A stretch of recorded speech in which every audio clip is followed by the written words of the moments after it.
All right, we've got Cruz Oxenreider here.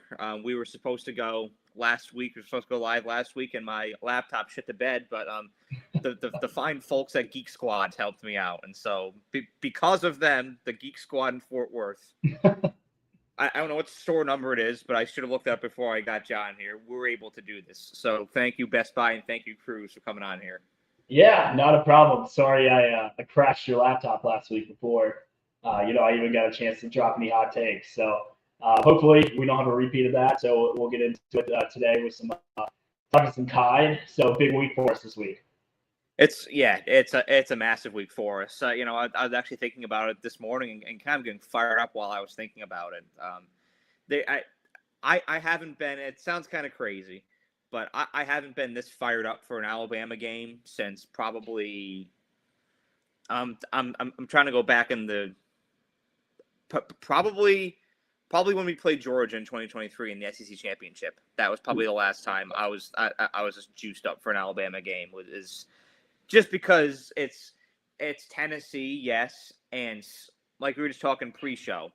When it comes to teams, as an Alabama fan, I hate. There's not many, but those that are in the SEC, Tennessee's number one, and then Auburn number two, and then really nobody else. I root for Georgia if they're not playing us. I root for Ole Miss if they're not playing us. But it's Tennessee and Auburn are 1 and 2, and it's not even close. It's such a deeply embedded rivalry. So that's number one, and then number two, not just the animosity for Tennessee, but the opportunity that we have at hand here. I think that with this matchup in particular, the X's and O's and the personnel, and then just the spot that Alabama's in right now, I think that it's an opportunity to make a real statement, and I'll get into that, but I want to know your thoughts on it. Yeah, no, this is probably the biggest game we've had in a while as far as like feel and vibe goes into it. Like it's a different kind of it's a different kind of feeling going into it. Like Georgia this year was more of like a confidence thing where it's like, hey, like, are we back or is this like another? Is this going to be another year? This is like a gut check. Like not if we're for real, but like are we national championship contenders? This is the way I kind of look at it. This weekend, I believe can make or break the rest of our year. And I think we can still make the playoffs if we lose, yes. But I think if we win this game, we solidify ourselves as a real national championship contender. We play 3 top 25 teams in a row, very hard physical games in each one of them. That the teams that we play, they're not finesse teams. They are like grind it, punch you in the mouth, and stop us. And that's what we played the last 3 weeks. This is going to be a completely different kind of a game where it's like Heupel is known for spreading out the field. He's known for abusing matchups, kind of like Lane Kiffin does at Ole Miss. So this is going to be a completely different type of game.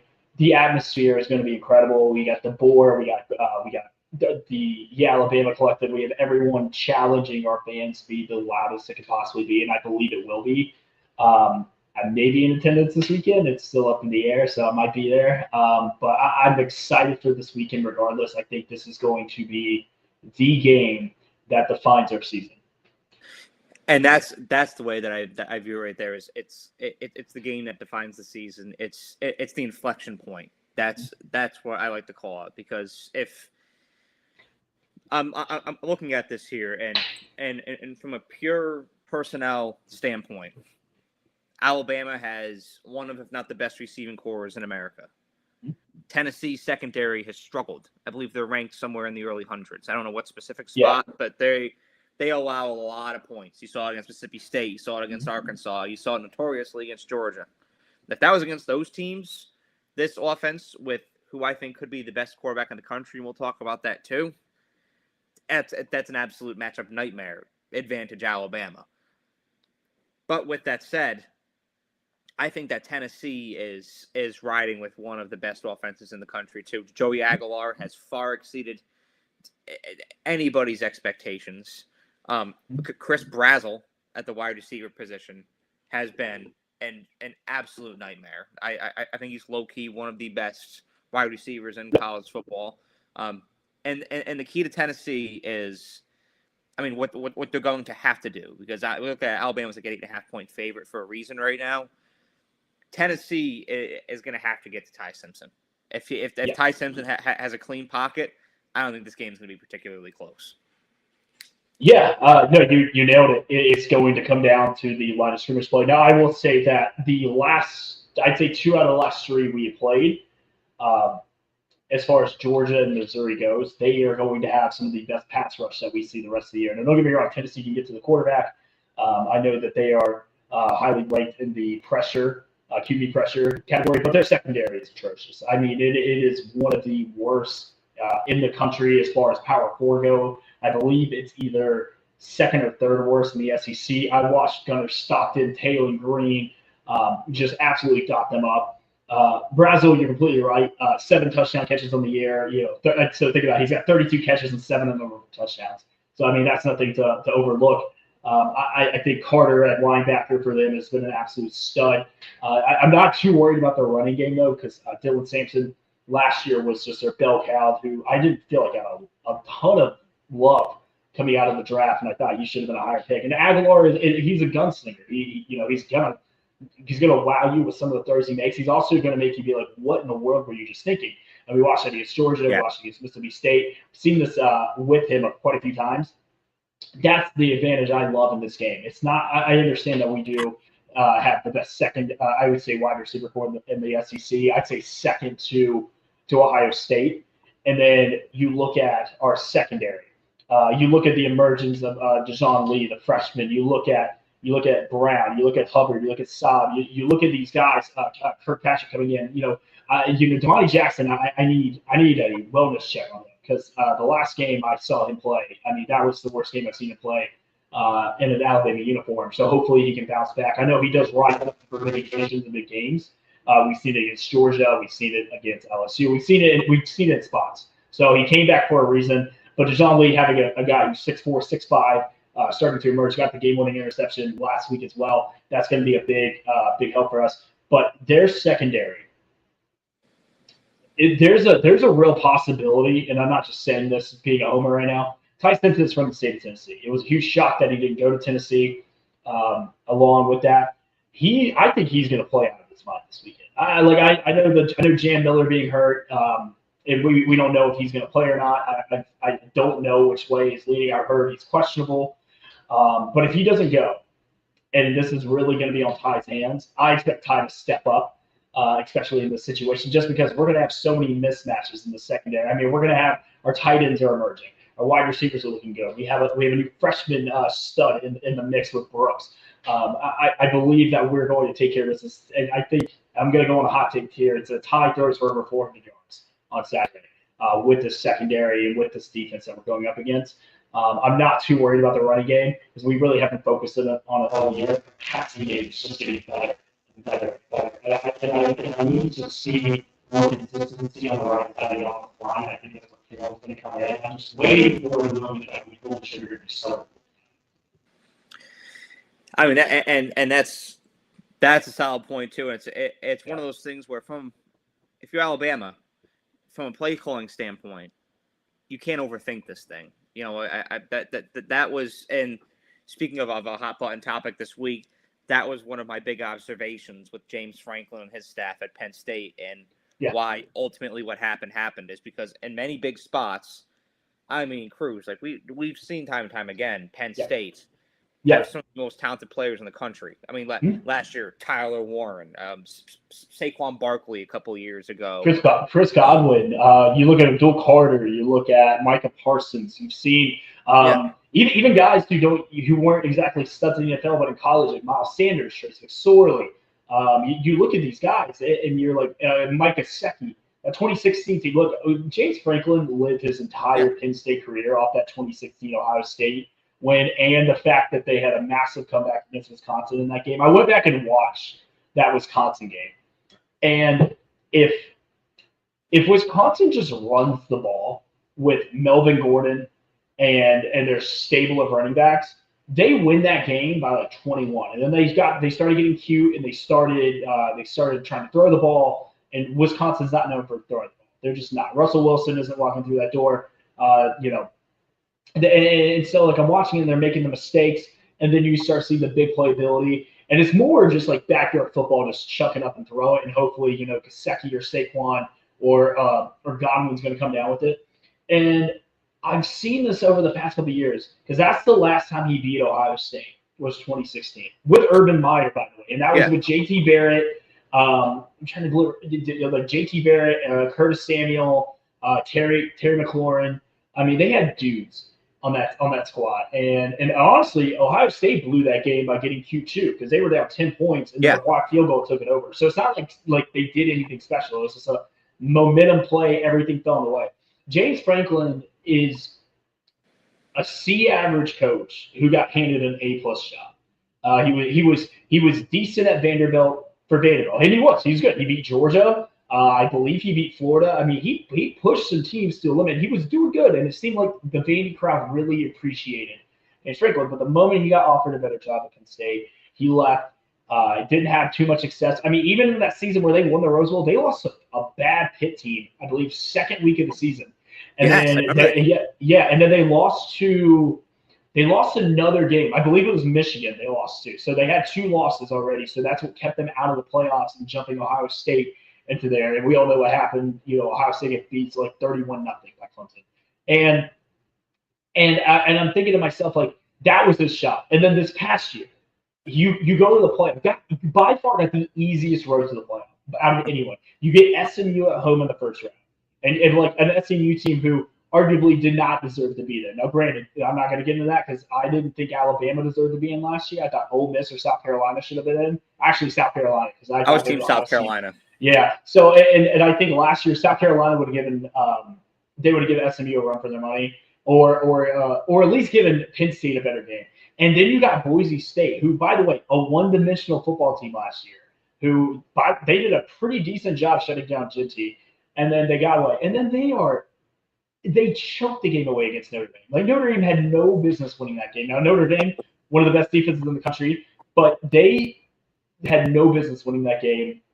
Oh, my God. Drew Aller threw that game away. I've never been a big fan of this. I never have been. I don't understand this, like, preseason #1 draft hype. I've never saw, yes, he's big, but he just looks like Christian Hackenberg 2.0. I've never seen the hype with him. Now his running backs are incredible. I loved Tyler Warren last year. I kind of wish the Saints would have got him at 9, being at the draft. So I heard Tyler, and then it come down to me. It was Kevin Banks that we got. So I was a little disappointed, but that was their best shot last year. Because I'm not saying they would have beat Ohio State because they had played Ohio State earlier at home and they didn't score a single touchdown on offense. It was a pick 6, and they gave that game away too. I think Ohio State would have boat raced them. But I think last year was their shot. This year, I just couldn't see it. Like, don't get me wrong, I didn't think they were going to lose to UCLA and Northwestern. No.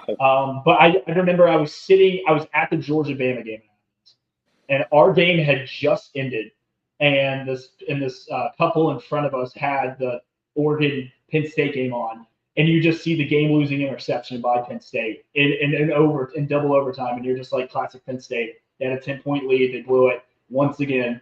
And then the next week, that season imploded. I think that was the domino effect where it's like if that game would have happened later down the line, they could have salvaged.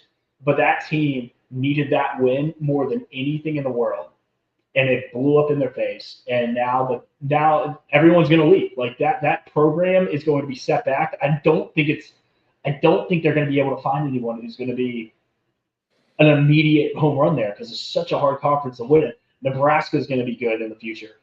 Michigan's not going anywhere. Ohio State's Ohio State. Oregon's Oregon. Washington looks good. USC. I mean, now look at UCLA. UCLA looks like they found their new coach. And then you just look at Illinois, Indiana. Like Penn State right now, it's going to be a tough job to come in and take, where it's almost like you need to go poach someone in that conference already who's played in it. Like I know Matt Rule, Coach Sig, are two of the big ones right now that people are naming. Marcus Freeman, who is probably one, but I don't think he leaves Notre Dame. I mean, you get to make your own schedule. You don't have to play in the conference championship. You can lose 2 games and you can still make the playoffs. And I think he's not going anywhere. I don't know who you go get because I heard someone crazy take. It was like, oh, what about Kalen DeBoer? Does he want to go coach at North? Why would he leave Alabama? We have a QB of the future. We have the number. I think we have another top 3 recruiting class coming in, and we're just getting better. I mean, finally we have our pieces in place where it's like, hey, it took Saban 3 years to win a natty at Bama. DeBoer is on the same track right now as Saban as far as like wins and losses. If you look at it, he has more wins over top 25 teams in the first 2 years that Saban did, which is saying something, which is nuts. But right now, he's on a great pace. It seems like he's finally getting his rhythm. He's embracing to be like, hey, shut up, do your job, let's go win. Like that's no more of this carefree attitude that he had when he first came in, where it's like, hey, we'll give him a chance. He lost to Vandy in Oklahoma, and he lost that chance. Like now the black hoodie is back to stay. It's almost like the black symbiote suit in Spider-Man, where it's like he's a good person, but we need a little bit of that evil side. The Florida State game, I think that the Florida State game changed him and that team. I do too, for the good, for the better. Yeah. Like here's the thing. There's no such thing as a good loss. I've never been in the belief of losing is a good thing. If there was anything we can take out of it, is that it awoke a sleeping giant that's in this team that got brought out a lot earlier than I thought it would. Like I thought originally our season was going to go like this. We would start out 3-0. We would lose a close one in Athens. And then that's what would get us started. Being like, hey, like we're not as good as we think we are. Let's turn this up another level. That awoke about 4 weeks earlier in Tallahassee. And I'm not mad at it. Because guess what? Oh. This team is getting better and better and better. And Ty it's almost reminding me of like a Mac Jones, Coker kind of year where it's like first year starter, older guy, waited their turn. You don't really know how they're going to be, but you're kind of hoping they'll be decent. And waiting their turn has been the best thing that's ever happened. Like we're seeing Ty in like first round mock drafts right now. I believe right now he's the QB3 on Mel Kiper's. I just saw him projected 30th to I'd have to look. I mean, don't get me wrong. I want the Saints to take him at this point, but but no one saw this coming. Yeah, I saw PFF earlier today, and that's go off topic, but with based on what you're saying with where Ty's projected to go. Yeah, it's bittersweet because I'd be happy to see it happen. You know, like the accomplishments, but the team he's going to. PFF has him going number 1 overall. To the Jets, right? Yeah, I did see that. God. Yeah. I was like, I don't want this to happen to. I love Ty. I don't want that to happen to him. I don't either. It's almost kind of selfish of me wanting him to go to the Saints because it would just be so bad for him. Where I would feel bad, but it's one of those things too where it's like, look, I knew he had the capability of being good. I did. It's the same thing I saw in Mac Jones. Like, I saw flashes enough to be like, hey, maybe this can work. This is different. It's the same thing with Mac too. I didn't expect him to come out and throw with the poise, accuracy, standing and taking hits, improvising, getting into people's asses. Like he's embraced this leader role, and it's almost kind of like the same thing. You have Keelan Russell, very talented 5-star kid waiting in the wing. Mac had Bryce Young, same thing. You bring in a new offensive coordinator, so you don't really know it's a fair system for everybody. But he won the locker room. He could have transferred. He could have gone to Tennessee. He could have gone when Nico left. Like that was a possibility. He could have gone somewhere else out of all these times, and he stayed because he was like, I can do this. Now the one thing I'm wondering is what would we have been last year if Ty had that took over the reins? Like what would have happened? And it's funny you say that because this very weekend last year when Alabama lost to Tennessee, I was on the phone with one of my friends. I remember the conversation. I was like, do you think now is the time we make the switch? Like I was really thinking about it. I was like, I think we should try something completely philosophically on the offensive side of the ball. And I love Jalen Milroe, but I'm talking just philosophically. I don't think that the way that his style of quarterback matched what Sheridan or DeBoer wanted to do there at all last year, and it snowballed in the Oklahoma game. Well, I think too. In the Oklahoma game, Brett Venables is such a good defensive game planner. Yeah. He was great at Clemson. I think he knew what our game plan was going to be against us. So here's the thing. I think that we kind of gaslit ourselves in the LSU game, running QB power. And I think Sheridan was like, you know what? If I can do this against LSU, I can do it against anybody. Problem is LSU has had one of the worst defenses in the SEC against mobile quarterbacks for, it seems like, half a decade now. Yeah. And in Oklahoma, like Venables has said, like, no, You're not going to beat us that way. You're going to have to beat us throwing the football, and we lost doing that. And I'm not saying Ty would have won that game. I'm not. I don't know. So it's like that weird devil's advocate thing where you're like, oh, like maybe it would have been better, but you just really don't know. Yeah. Because honestly, I think last year, had we made that switch, it could have done something very damaging to that locker room. I don't think that Jalen should have played in the bowl game. That was one thing I was kind of adamant about. I thought we knew he was not going to stay. We knew he wasn't going to stay for his last year. He's either going to go pro or he was going to transfer. It just seemed like it was a breakup that needed to happen.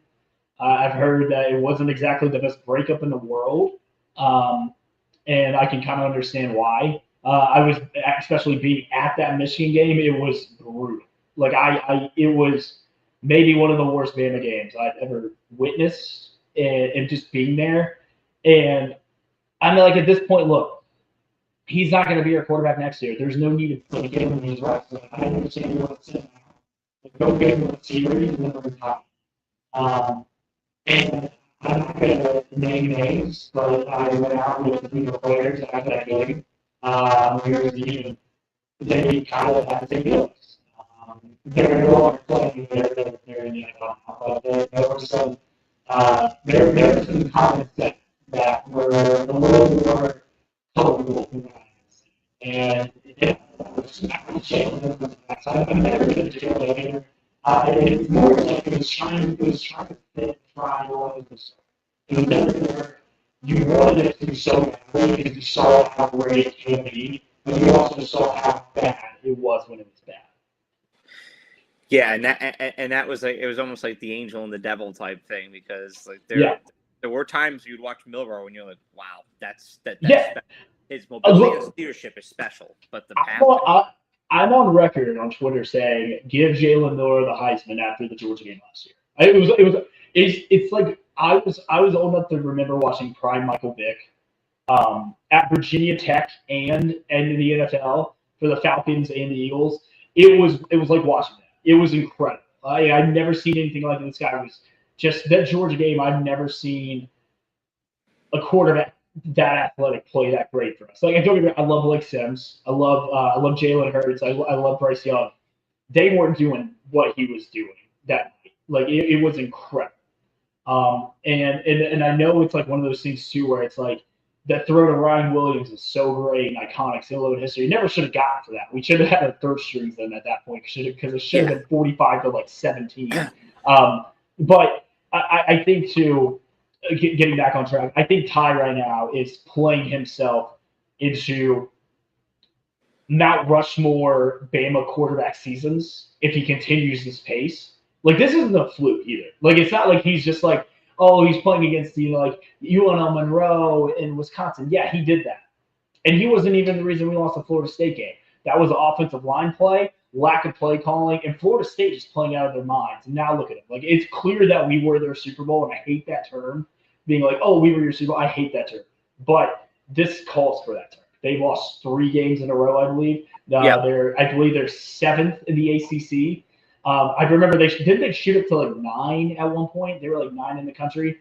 And then the Virginia game happened, and then it just seemed like that was the crumbling for them. They clearly took their entire offseason, put it towards the Bama game. Gus Malzahn did as well. And I was like, it looks like a bad loss right now, so thank God they're winning out. But Ty's done it against Georgia, at Georgia, a place where they hadn't lost since 2019. That we did it against a Vandy team who was beating the hell out of everyone they played this year, including South Carolina and Virginia Tech, 2 Power 4 teams who are respected programs. And then we go on the road to a Missouri team who had the best running back in the country, arguably one of the best pass rushers in the country, and they were just beating people up on the pass rush. Now I know that their schedule wasn't exactly luxurious, but they've been doing what they needed to do. Ty went in there and played great. He played great. He has 1 interception in 3 games, and the 1 interception was just a throw it up ball on a 4th down. So I don't really even count it too much like that. But he has been playing out of his mind, and he's only getting better. And guess what? I feel like the way he's talking, like I watched his press conferences, we left a lot of meat on the bones. knowing that we should beat Missouri by at least, I'd say 17 realistically, because I think they would have backdoor covered. But we left a lot of points on the board against Missouri. We lost a touchdown when Ty's knee was down. There were two turnovers that we ended up. We had dropped a pick, and then we had a fumble that landed out of bounds. Fumbling first play, the second drive, or the first drive of the second half. I mean, we left a lot on there, and a lot of people are like, "Oh, but you only beat Missouri by 3." It should have been 23.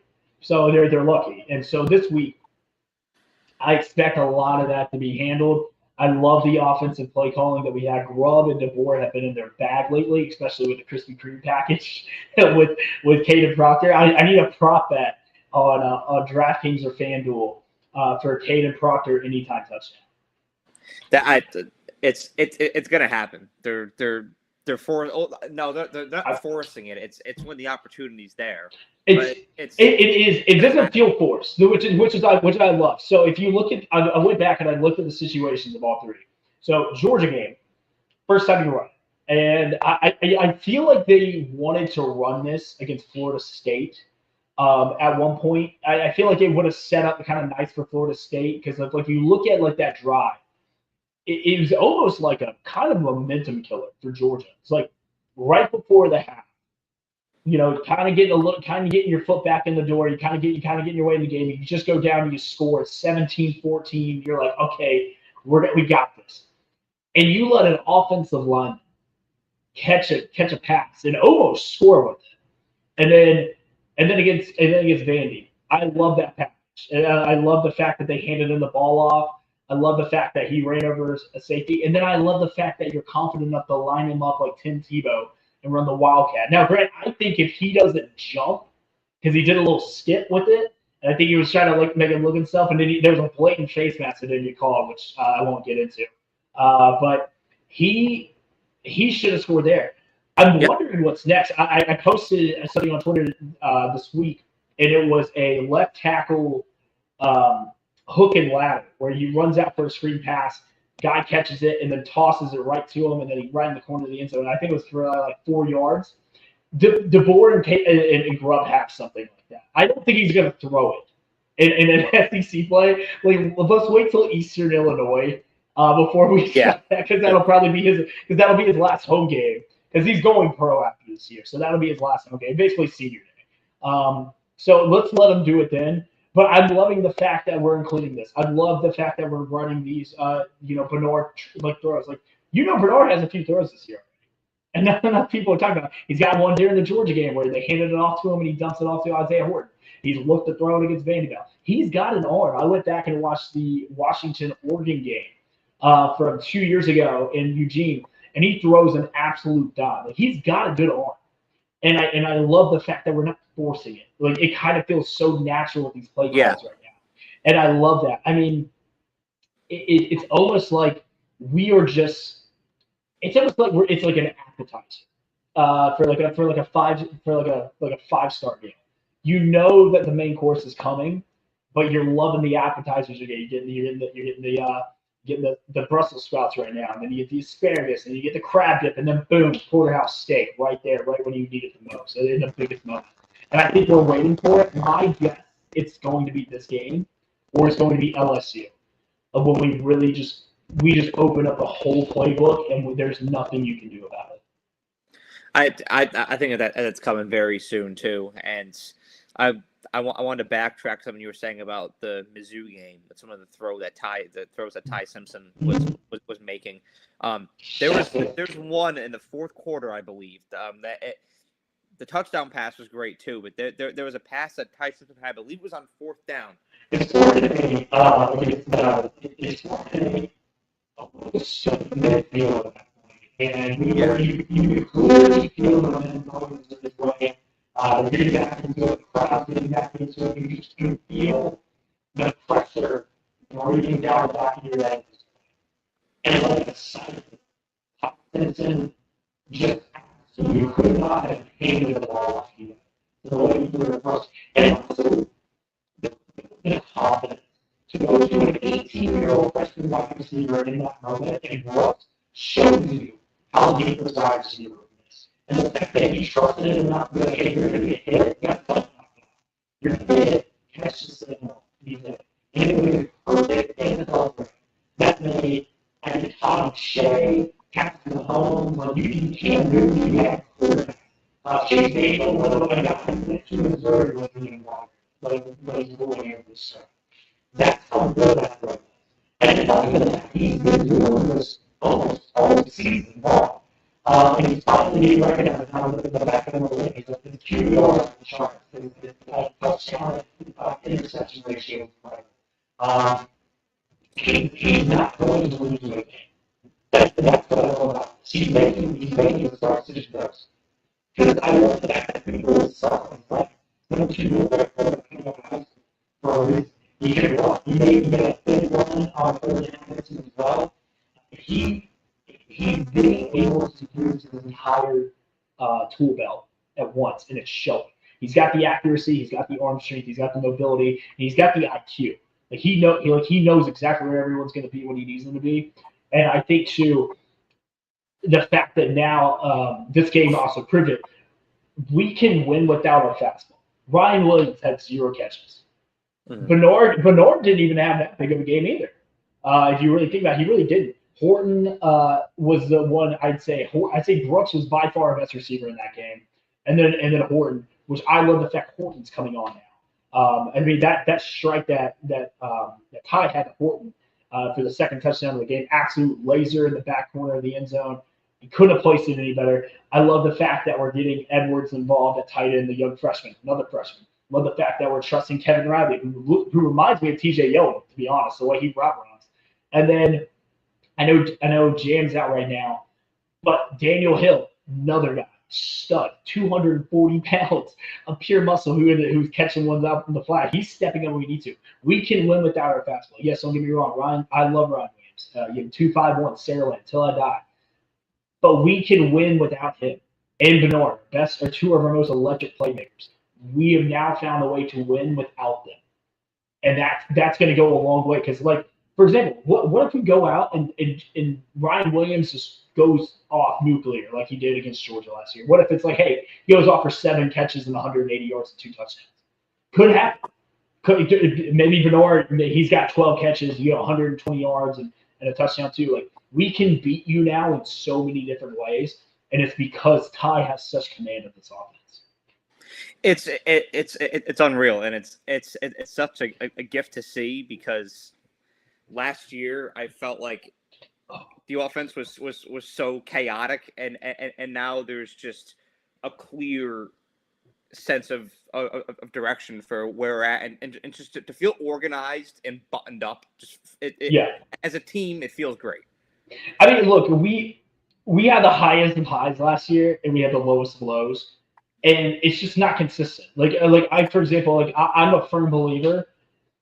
If we would have gotten the playoffs and our first round game would have been against Notre Dame, we would have got swept.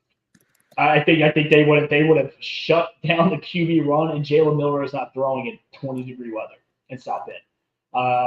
It just wasn't going to happen. Now, we would have got Penn State, could have been a different story, but not Notre Dame. We were just so inconsistent. You didn't know who you were going to get, what you were going to get. And it's one of those things where this year I know what I'm getting. Like, I know I'm going to get a consistent passing game. I know I'm going to get a quarterback who's not going to lose me the game. I would like a little bit more consistency in the run game, and I hate the fact that Jam got hurt when we were starting to get that. Now, granted, he's not ruled out yet as the time as we're recording. It's not ruled out yet. There's a possibility he could play.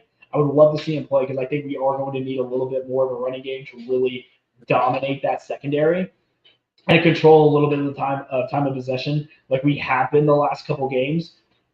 But I love the fact that, like, where we're at right now. I'd give us like an A-, B+. I'd like our defense to start out a little bit faster than they have been. Scripted plays, scripted drives have not been great against us. They just haven't been. Florida State, they went down and scored their first 2 drives, I believe. Georgia, we were able to get them out of 3 now. Vanderbilt ripped off a big one, and then Missouri just went down the field. We can't have that against Tennessee. Like, Tennessee, you need to suck the wind out of that sideline immediately. Like they don't need to score until it's already like 10-0, 17-0, 14-0 around that. Like you don't want to give an offense that dangerous and a gunslinger like that and a mastermind because Josh Heupel is a fantastic offensive mastermind. He is. He is deadly. When he's in his bag, he's in his bag. So like you don't need to give that team any confidence. Look, it's clear that we hate each other. There is no love lost in this rivalry. I think Heupel knows that hey, this is back against the wall for not just us but them too. Like they already got a loss against Georgia. We luckily don't have an SEC loss right now, which is great for us as far as SEC plays. But that'd be a second loss for Bama right now before we're even into November, which doesn't really happen that often. And I don't know if I can go through a second year of it again. But it's almost do or die for both these teams. I say more for Tennessee just from an SEC standpoint because they're not going to make it to Atlanta with that. I believe that they still have a few more tough games down the road, if I'm not mistaken, in Tennessee.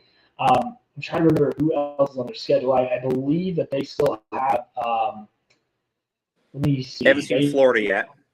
They have us this weekend. Then they get Kentucky, at Kentucky. Then you get Oklahoma, and then you get New Mexico State, and then you finish the season at Florida, which you never know what Florida you're going to get. And then you get Vandy, who Vandy this year is not a push-up. It's been pretty steep. So you don't really know. In a rivalry game, you throw everything out the window. So I feel like this Tennessee is going to have to really throw the kitchen sink at us. And our secondary and our defensive, Kane, for the love of God, Kane, please adjust before the second half. But he did a great job. I thought he did a really good job in the first half. We shut down arguably the best running back in the country. We made him throw. I didn't like how safe we played at the end, especially that drive to get him down there. I thought we played a little too soft, a little too reserved in that. But we've been doing great the entire game, pressure-wise. So I want to keep it that way. Tennessee is one of those things where if you do not adjust, and we saw it in 2022 against Heupel and Jalen Hyatt, if you don't adjust, he's just going to spam the same play like it's Madden all over again. And that's exactly what he did for 5 touchdowns. I mean, if it's working, it's working, and Heupel will copy paste because he's a smart coach, and that's what's smart. You can't, and that's the point I was making about James Franklin earlier. Is I feel like him and that staff so many times tried to reinvent the wheel with play calling and fuck themselves over. You have a guy like Tyler Warren just get the ball to him. Josh Heupel's a great coach because he doesn't overthink it. He knew he had the mismatch with Jalen Hyatt, and I believe it was DeMarco Hellams in that game. It was Hellams and Malachi Moore. Yes, and Malachi. Just got absent. I mean, granted, our safeties should never have been on him anyways. It should have been Kool-Aid or Terry Arnold should have been on those guys. More Kool-Aid than anything because Tillman wasn't back yet. If I'm not mistaken, I think he was hurt. So it was really high. And we just didn't adjust the entire game. It was 5 touchdowns. I can give up 5 touchdown passes. I'm fine with that.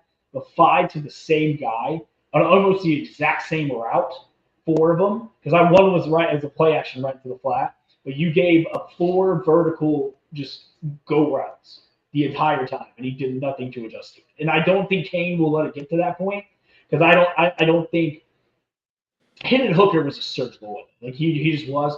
Aguilar is good. He reminds me almost a little bit of like Sam Howell. In a way, he's got some moxie and some energy to him athletically, but he makes these like, what are you doing throws? And that's kind of like what he reminds me of. Don't get me wrong, he's gonna get his this weekend. He's gonna get some touchdowns.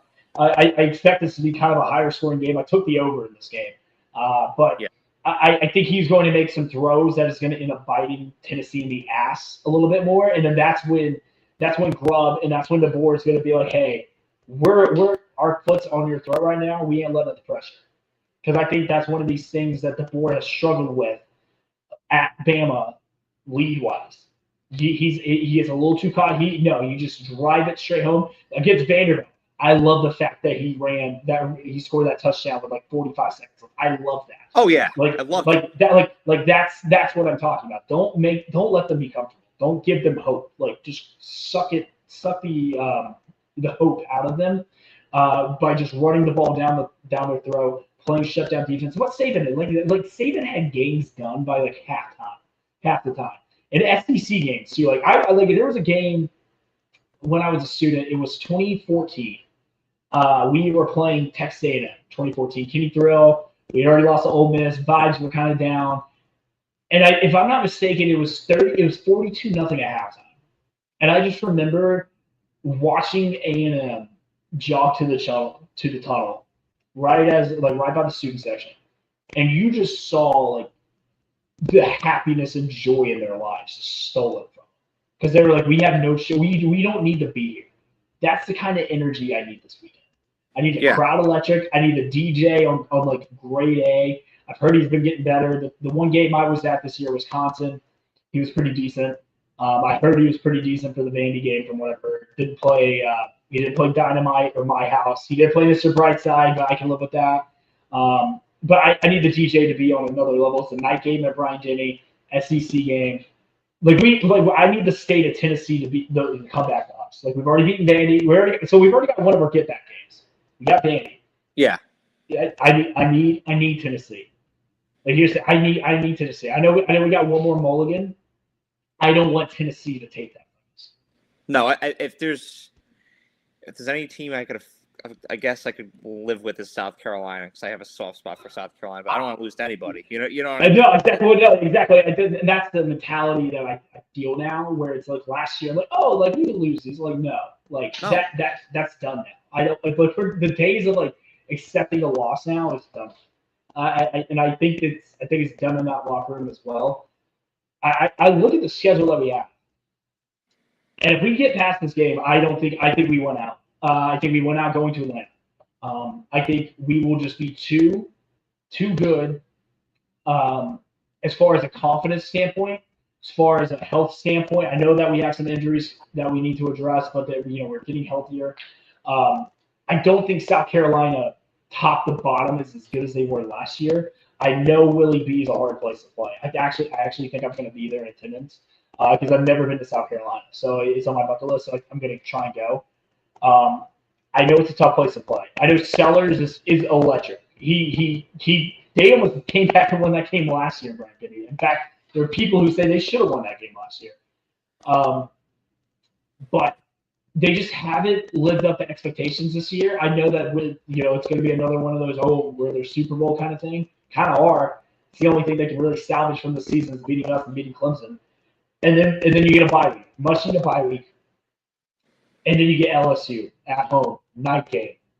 And all the trash, all the hype that they've had going into this year being Nuss is the next Joey B. We're going to get that game from last year. I don't see it. I think their offense is probably one of the most boring offenses I've seen in college football this year. And I do think a big part of it is Nuss's hurt. He's clearly hurt. I mean, he was one hit away in that South Carolina game, and I watched that South Carolina game. And Dylan Stewart just hit him right as he's letting the ball go. And Nuss, you could have sworn he got just hit with a sledgehammer. He is clearly not okay. And a defense like Kane, where he will blitz you relentlessly, especially with an offensive line that's as bad as LSU's this year, because it's all transfers. All their 4-year starters on that offensive line. They have not gelled, they have not meshed. And I really thought, I got gas into this, because I think Clemson to be a lot of 14 this year. A lot of people. So, I can only own it. I got Clemson out of this league a lot in the country, especially with Fever was.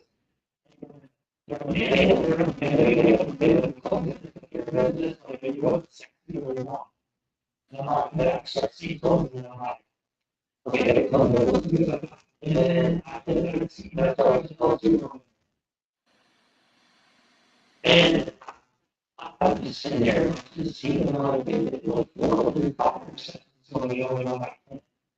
And I'm like, okay. And then the oldest is and look like I think oldest is right this year. I just didn't see it.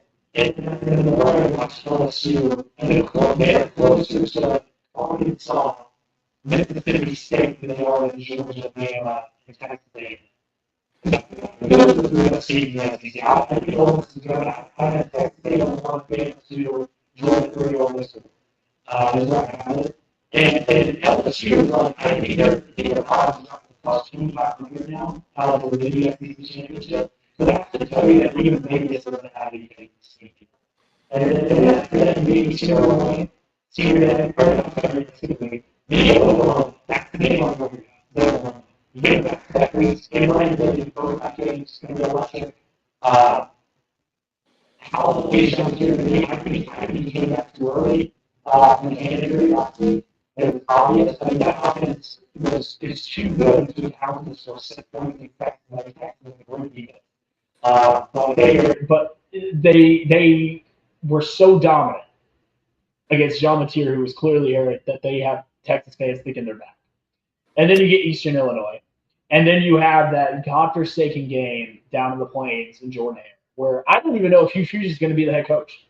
I have a hot take. He's not going to be the head coach by the time we play that game. I said it before the beginning of the season. I went on another podcast. I said he's not going to be the head coach of Auburn by the time Bama plays in the end of November.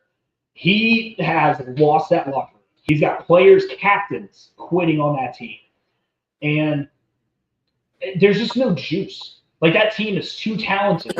I mean, that defense is great. I watched them against Georgia. Like they headhunt. Like they are mean. They're fast. They're physical.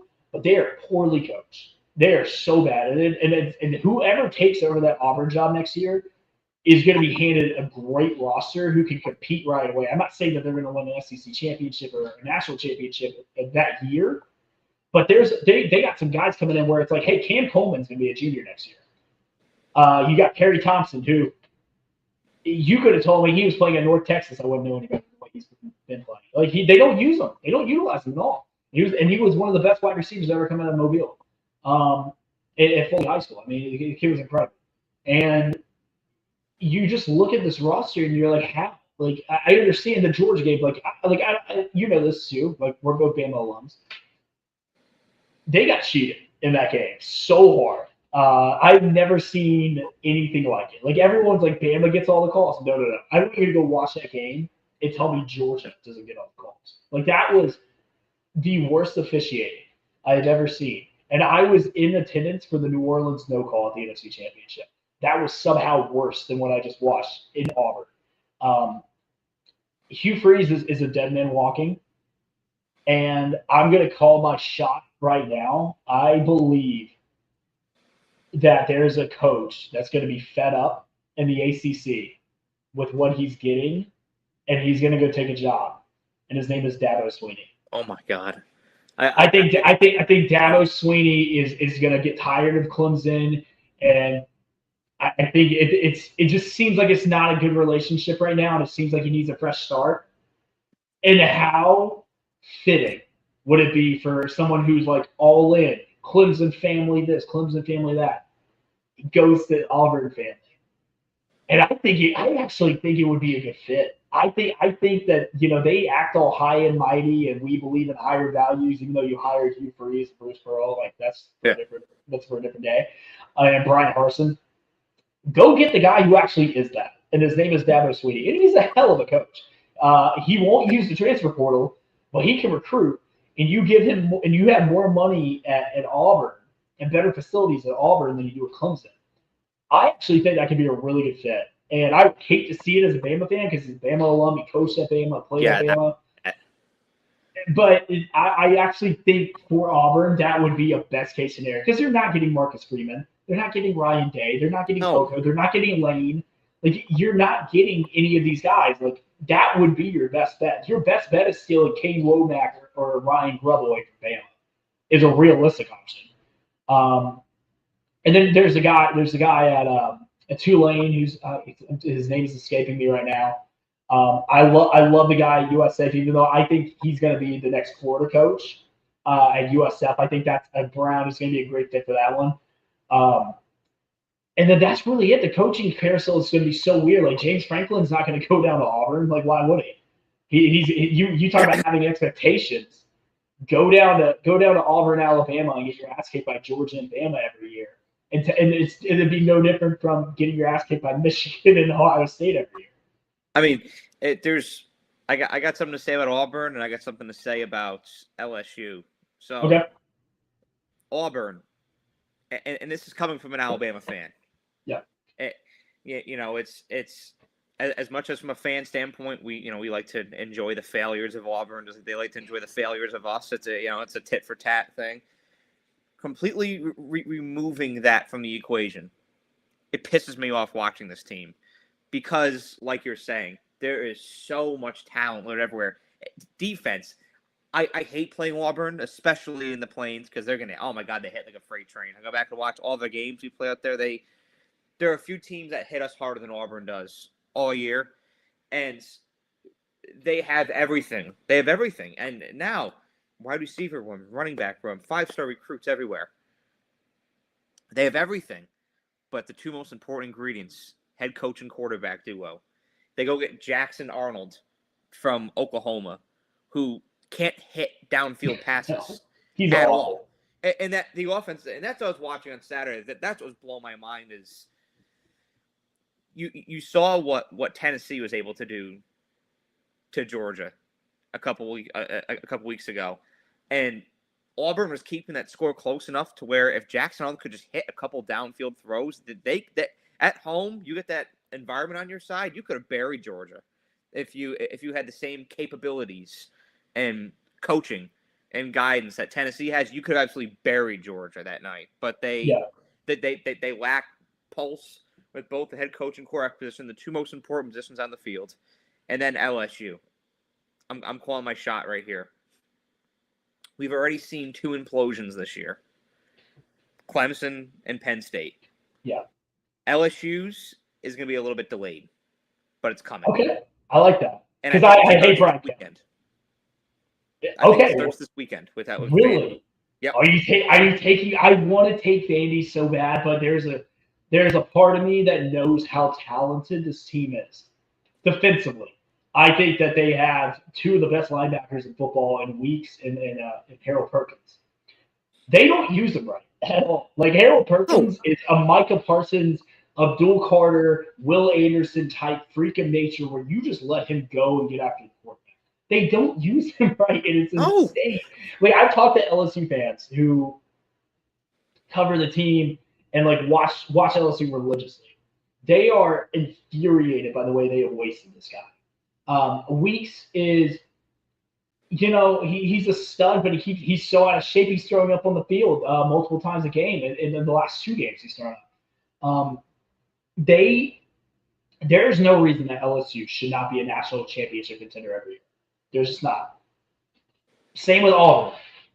But it goes back to coaching and culture and Brian Kelly. I don't understand why kids would ever want to go play for them. Because the kids who are there right now, they want to play for LSU, not Brian Kelly. And it's clear to see. Like no one wants to play.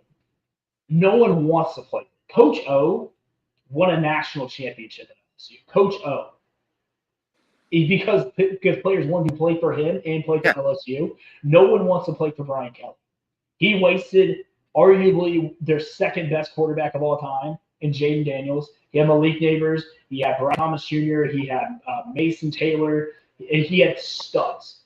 And he wasted them because he refused to make adjustments. He's throwing people under the bus. He's just this and that.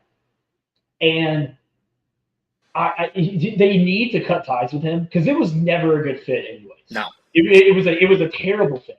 I thought they should have got, which honestly I'm glad they didn't listen to me. I thought they should have hired Lincoln Riley or Billy Napier because that was right when that happened. Billy Napier went to Florida, but he had left Louisiana Lafayette and he was kicking ass over it. And then you got Lincoln Riley, who left to go. He left Oklahoma to go to USC. He would have brought Caleb Williams to LSU, but instead of Jaden Daniels, which would have been terrifying. But they wanted to go Brian Kelly, and it never fit. If I'm them, I call Notre Dame, and I go get the right Notre Dame coach. I go get Marcus Freeman, because Marcus Freeman, recruiting-wise, in LSU would be a problem. Like, Marcus Freeman has made Notre Dame cool again. He could make LSU even cooler than it already is. That would be a dangerous combo. Because LSU doesn't need to hire, this name where it's this will make no. You need to hire the guy who fits Louisiana. You need to hire the guy who played college football, who played in the NFL. Go get Marcus Freeman.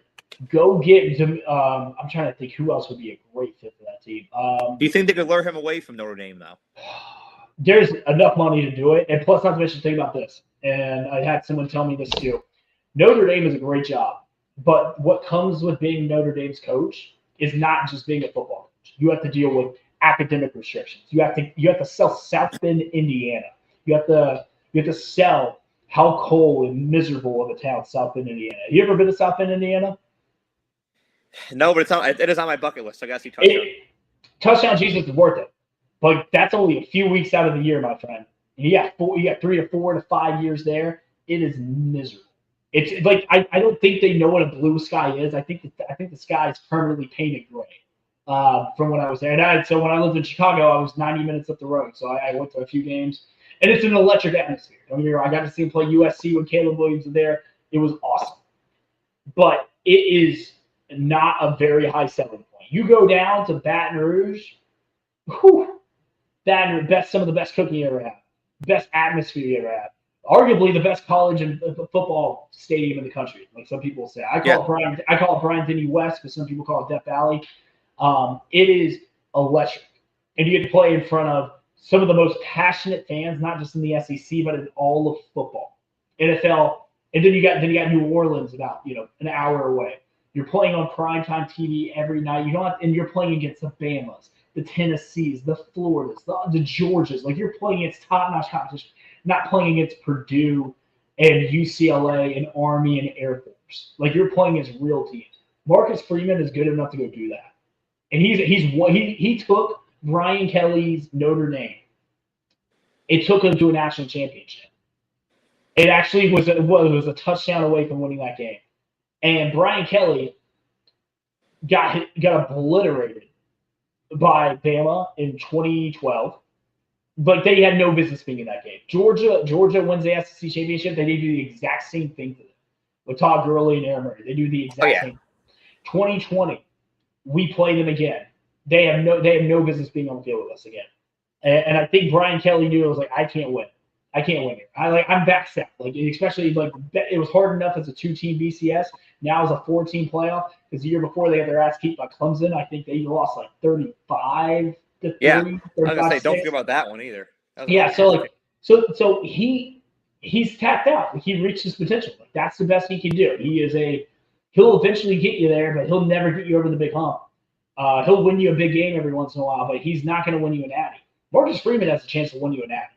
They took that Notre Dame team with Riley Leonard last year and was a touchdown away from beating Ohio State and winning a national championship.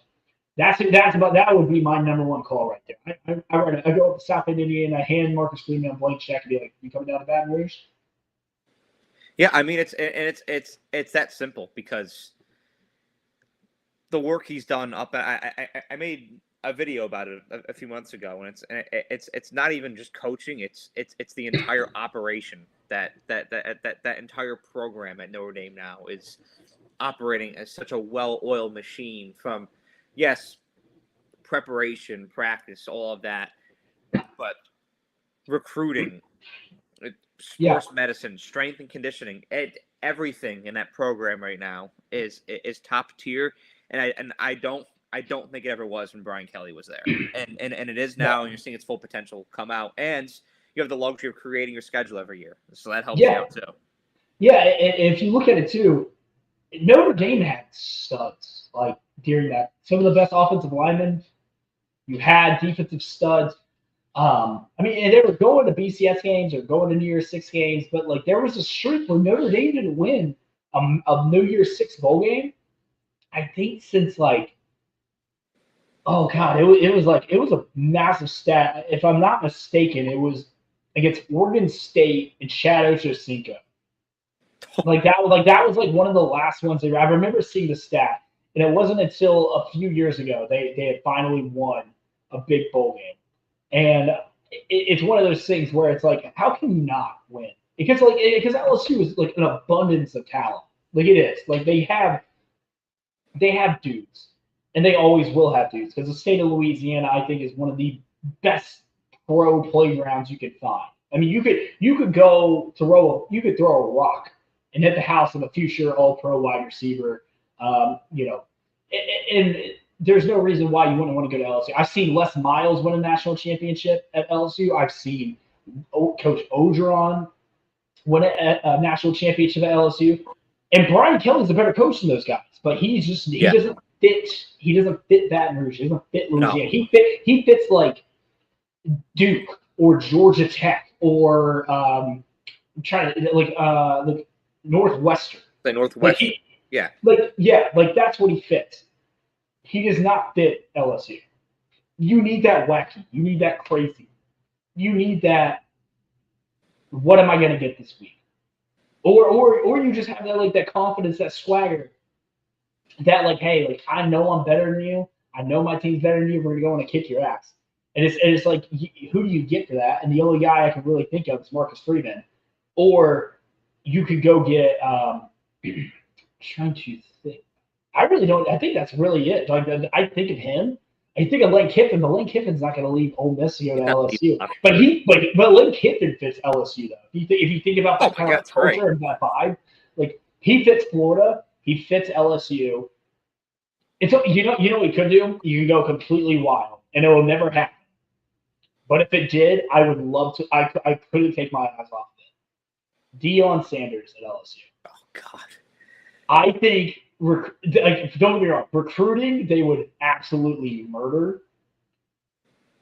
But I don't know how it would be, and I would watch LSU every weekend just to see how it goes. Because you take what is happening at Colorado, and then you bring it to Baton Rouge. I would be at that LSU Bama game in Baton Rouge next year so fast. I would be. You see him on the sideline with the cowboy hat on and the glasses. Oh. God, that would be so much fun to see. It'll never happen. But if I had a big three, it would be Marcus Freeman 1, Lane Kiffin 2, Deion Sanders 3 for LSU. Just for Marcus Freeman and Lane Kiffin for football standpoints, and then pure just I have to see what would happen. Number 3, Deion. I thought of two completely random off the top of my head here for LSU. One's a stretch and one's realistic. The stretch is Kurt Signetti, just because I think he's got his thing in Indiana right now, but I could entertain it.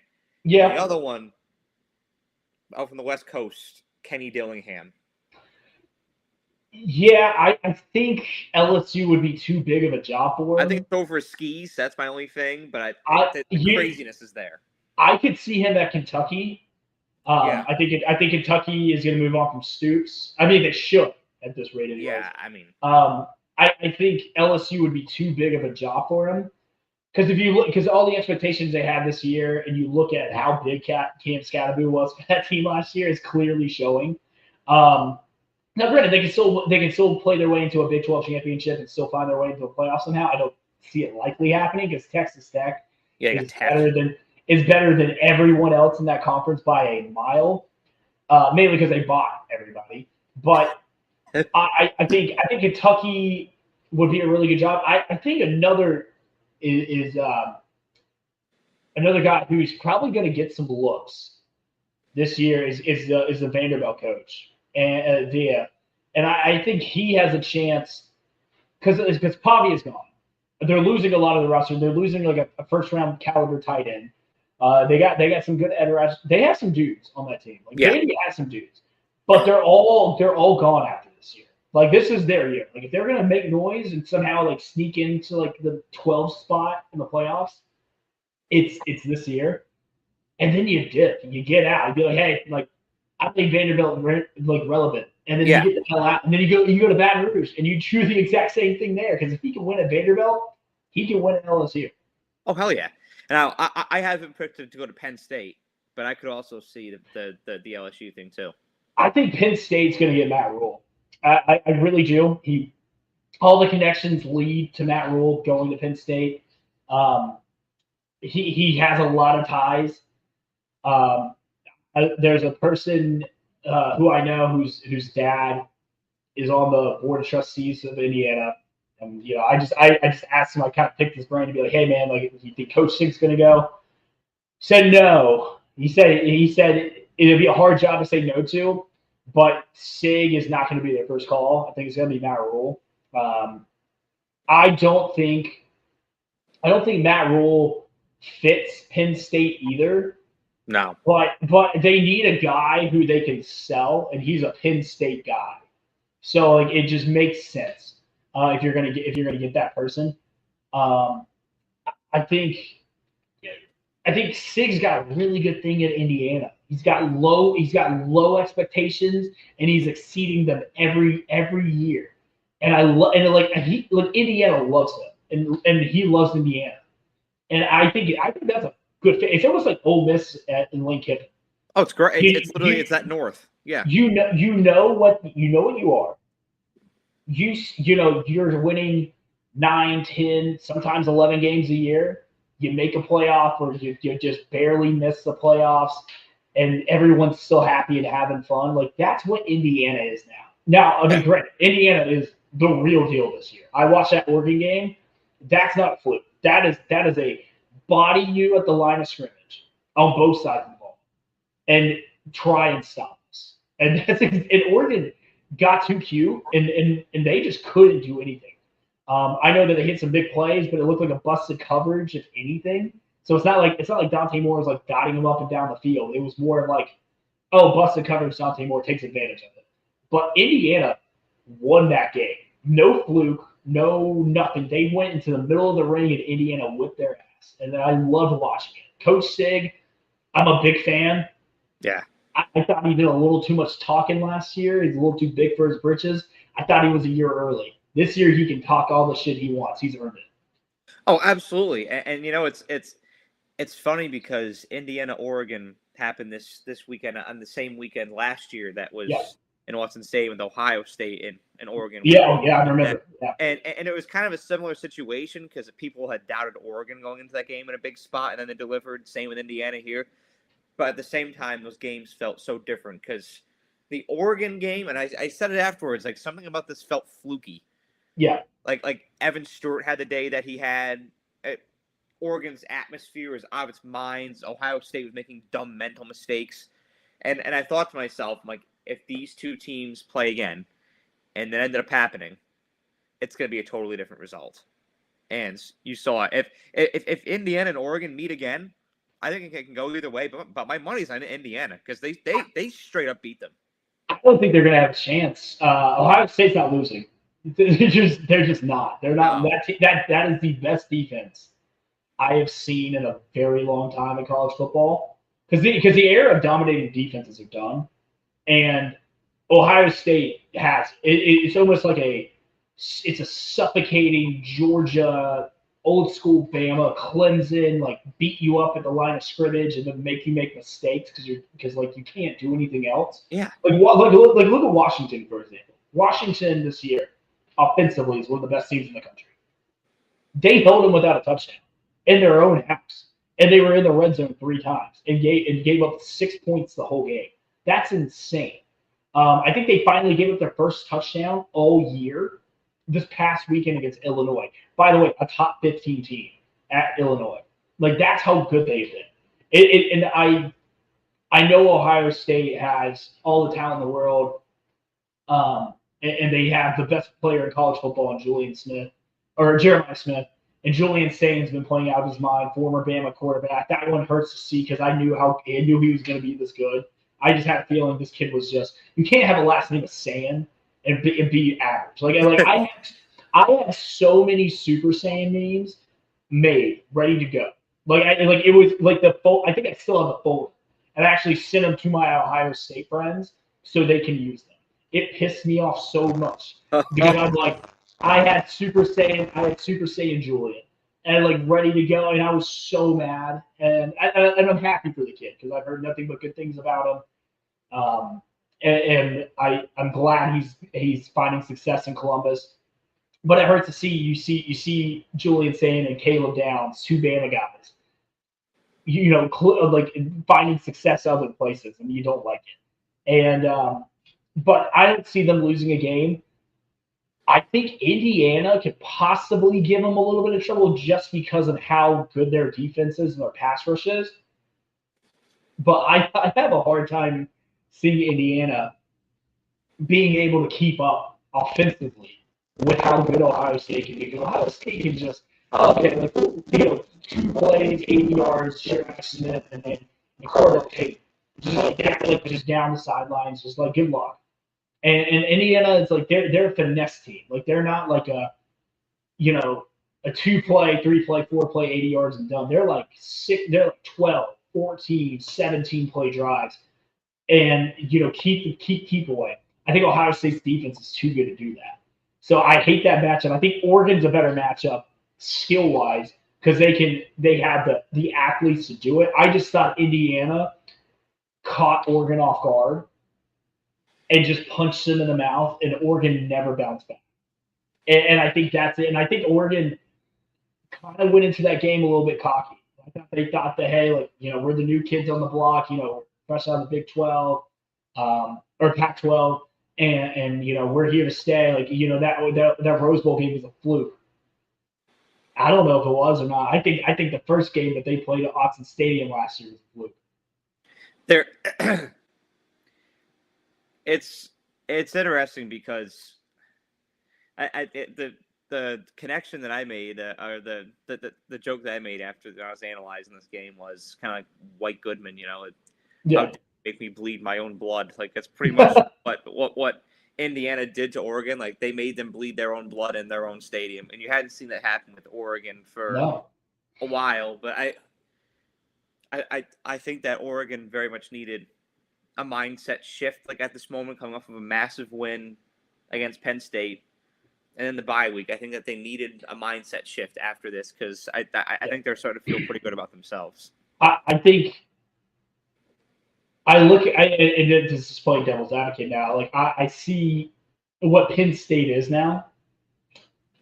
Yeah, that's that's the thing. Like how good is Oregon? Because like how good is Penn State? Like was it that Penn State really was a top 5 team that just mentally broke after losing that game, or were they that whole team that entire time? So they didn't play anybody up to them, and then they just got exposed.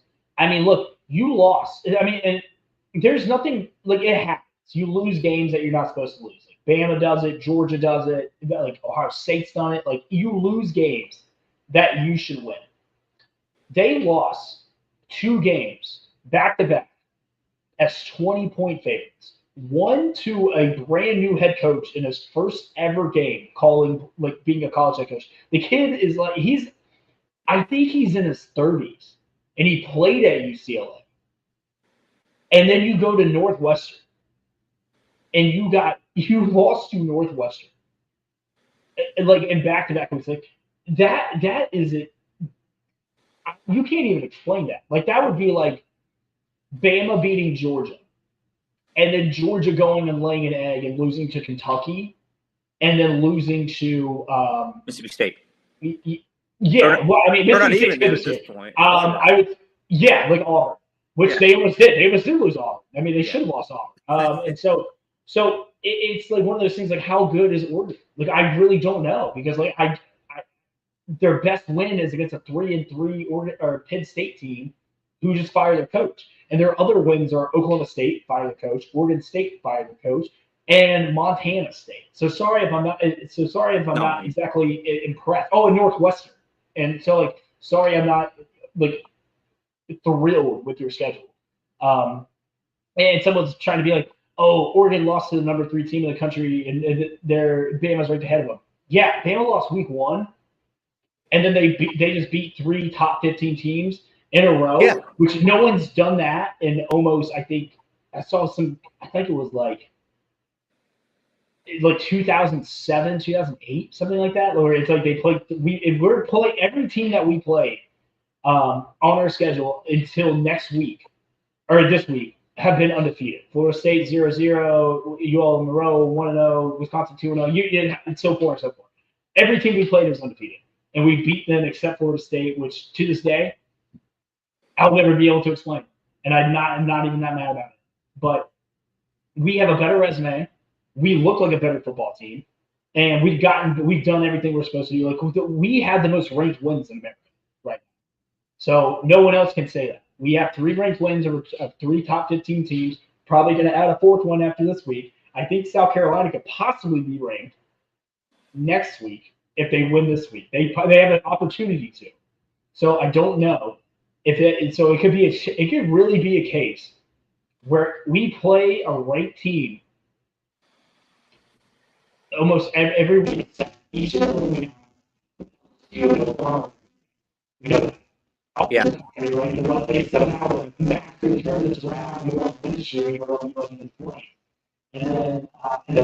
we'll play the championship game. We're going to play so many ranked teams this year. It's going to be insane. And people still find a way to be like, oh, And I'll be honest with you.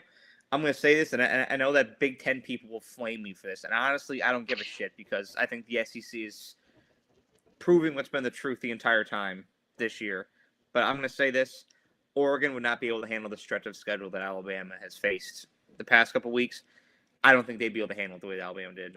The way Alabama has it, I think they go 2-2 down that stretch of Georgia, Vandy, Missouri, Tennessee, back to back to back to back. I think they'd be 2-2. I think the only team in the SEC that could handle it would be Ohio State. And yeah, like they beat the hell out of 2 top teams in Illinois and Illinois and Oregon. When they go over the game, they just beat them.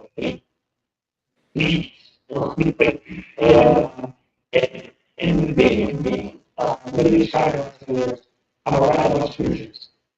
And we don't know. Like this is so new. Like we're a basketball school, so this is so new to them. Like it's a foreign concept, and they're embracing it. Like as they should. They're having fun. Like this team is a great story. Like it's a great story. Like it really is. But it's going to get to the point now, and I think this game was kind of the thing. Is like, when does it stop going from a cute story to this is the new expectation? With them. So is this just a 2-year kind of gap where it's like, hey, Indiana's a really fun story, or are we going to look down like 5 years down the line? We're going to be like, hey, this is the Indiana standard now. This is Coach Sig's standard now. Like, hey, like we don't do those 7, 6, 8 win seasons anymore. We do 9, 10, 11, and we make the playoffs. It'll be interesting to see that transition take place because it will happen. Like you've got to make that. And yeah, we saw it happen with Clemson in the mid 2010s, like that, and that was the exact feel. Was it was a great story, and then it became the Clemson standards. You're gonna win the ACC with flying colors. You're gonna make the playoff. You're gonna play for Natty every year. And what's funny is I said this to one of my friends about the Kansas City Chiefs. I'll never forget it. It was like 2019, right before they won their first Super Bowl. I was like, because if he's watching right now, I hope he hears this. He's a hater of greatness. One of my friends, he hates Alabama, hates the Patriots, the Warriors, all that. And I said to him, like, because he was big on the Chiefs and Mahomes then back then. I was like, I guarantee it. 2 years down the line, I'm like, if these guys get 2 more Super Bowls, you're gonna hate them. And now that's the temperature. And granted, there's been other things added on to that. Taylor Swift, the refs, Travis Kelce. There's been other things added to the fire, but Kansas City is like nationally hated now, and there's a standard. And in Indiana, they keep winning. That will be the case. No, but I mean, the difference between Indiana and what you see with Kansas City is that like it's not so much as like a winning thing, but it's where it's like Kansas City is like it's like the Patriots. Like they like Patriots. We hated the Patriots because they won all the time. Like they just won, and they were clearly better than you, and there's nothing you can do about it. Kansas City, I'd say 95% of people, not Kansas City Chiefs fans, hate. I tolerate them just because my dad grew up a Kansas City Chiefs fan, so I've been involved around it. So my dad, like, seeing my dad happy is like, Yeah. Yes. I can't stand the new fans, the ones who like, because I saw my dad go through just years without a playoff win, years of being just ass with Trent Green and Matt Castle, and they had a few decent years with Alex Smith, and then God bless them with the right arm of Patrick Mahomes, which Patrick Mahomes and he said this exact story too. He is one pick away from being Drew Brees' heir apparent in New Orleans. He's even said it. He said, New Orleans, like, hey, you're at 12, we're picking you. And then Kansas City like traded down to 11 and took him. And I'll never forgive Andy Reid for that. But they have all the negative stuff come with it, where it's like you get the bandwagon fans. Now you have the whole Swiftie movement that's joined them too, where they feel included, which I like. I like the I like that. So it's cool to see that there are new people coming into it. They're coming in for the wrong reason. So what happens when Travis retires next year? Like, are they just gone? Are they going to leave? Or are they going to stick around with the team? Because Patrick Mahomes still got another decade. Or do they stick around and then they get to be a part of it, or they bounce to a new team, or maybe Tate McRae starts dating, I don't know, who's a hot quarterback right now that everyone loves. Lamar Jackson. Yeah, maybe Tate McRae starts dating Lamar Jackson. I don't know, and then everyone's like, "Hey, we're Team Lamar," now, which I love. I love Lamar Jackson. He's my favorite. That would be electric. But it's like one of those things, like, you gotta be loyal. You can't just be a bandwagon. Like, it's almost like the new Bama fans that come in. Like, hey, you didn't suffer through the Shula years.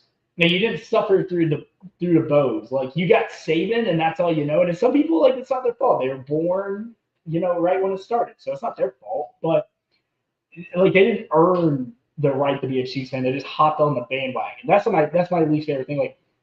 Like here's the thing. I'm a Saints fan, and it sucks right now. But I have that one glorious year, 2009. That like no Bama national championship will ever make me feel as happy as the way that the Saints winning a Super Bowl that year did. People know this too, and if they don't, they're about to. I love the New Orleans Saints more than I will ever love Alabama football. I do.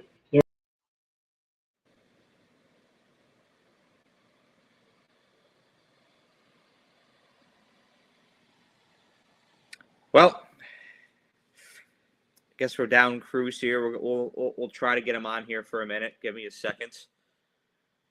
Having a good conversation here about Drew Brees, the New Orleans Saints. His love for the Saints compared to Alabama. Love that 09 Saints season. I mean, I have no affiliation at all. I mean, I was a Patriots fan, so we were kind of in a dark time. But I appreciate what Drew Brees and those Saints did. It was incredible. The Katrina story. There may or may not be a video coming on that come January once the season dies down.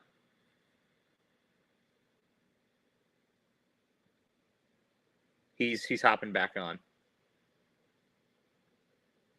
Okay, he's back. He's back. A lot better with the technological stuff this week. I will say we went an hour and 23 deep. Sorry about that. I did not realize that my battery had died. Was that your camera battery or?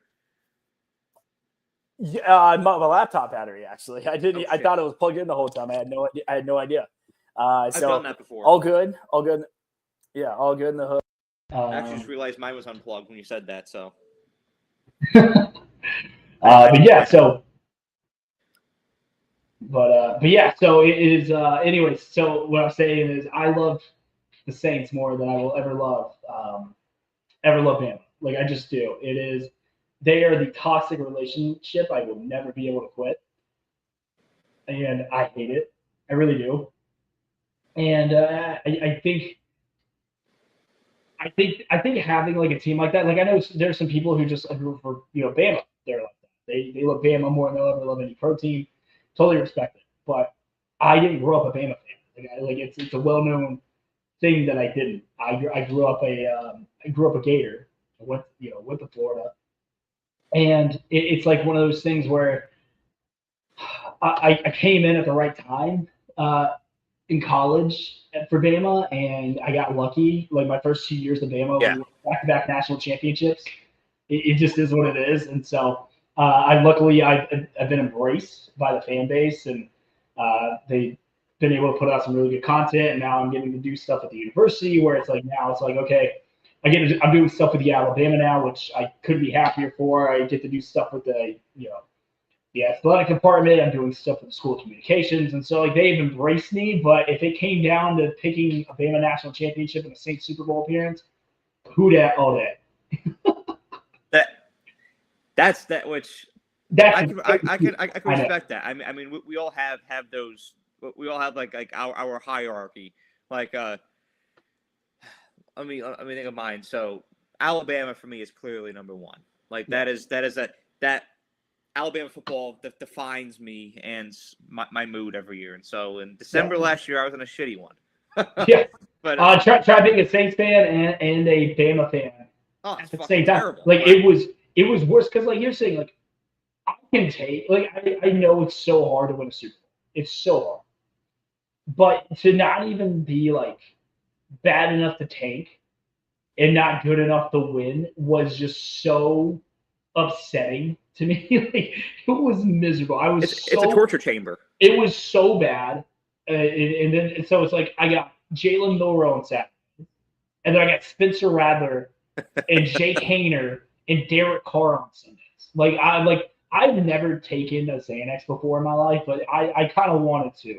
Watching them play last year, it was miserable. Now this year, I've embraced the tanking scenario for the Saints. Like I don't want to. I won my one game against the Giants. Don't know how we won that, and I'm good now. Like I just lose every game, get the number one pick, and then we can go from there. But now Bama has now reimbursed, or not reimbursed, but rejuvenated.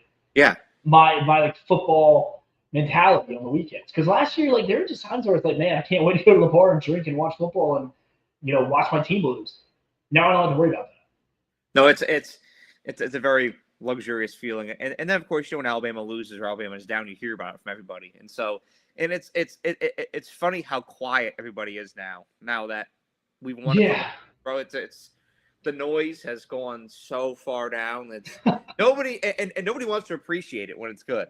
But if we lose to Tennessee, everybody's going to let us know. No, I mean, look, one of my most famous videos I've made on Instagram and TikTok, the reel I made is your phone after your team loses, and it's 100% true. Like you hear people you haven't talked to since high school. You have I think I got a Facebook message from my high school guidance counselor.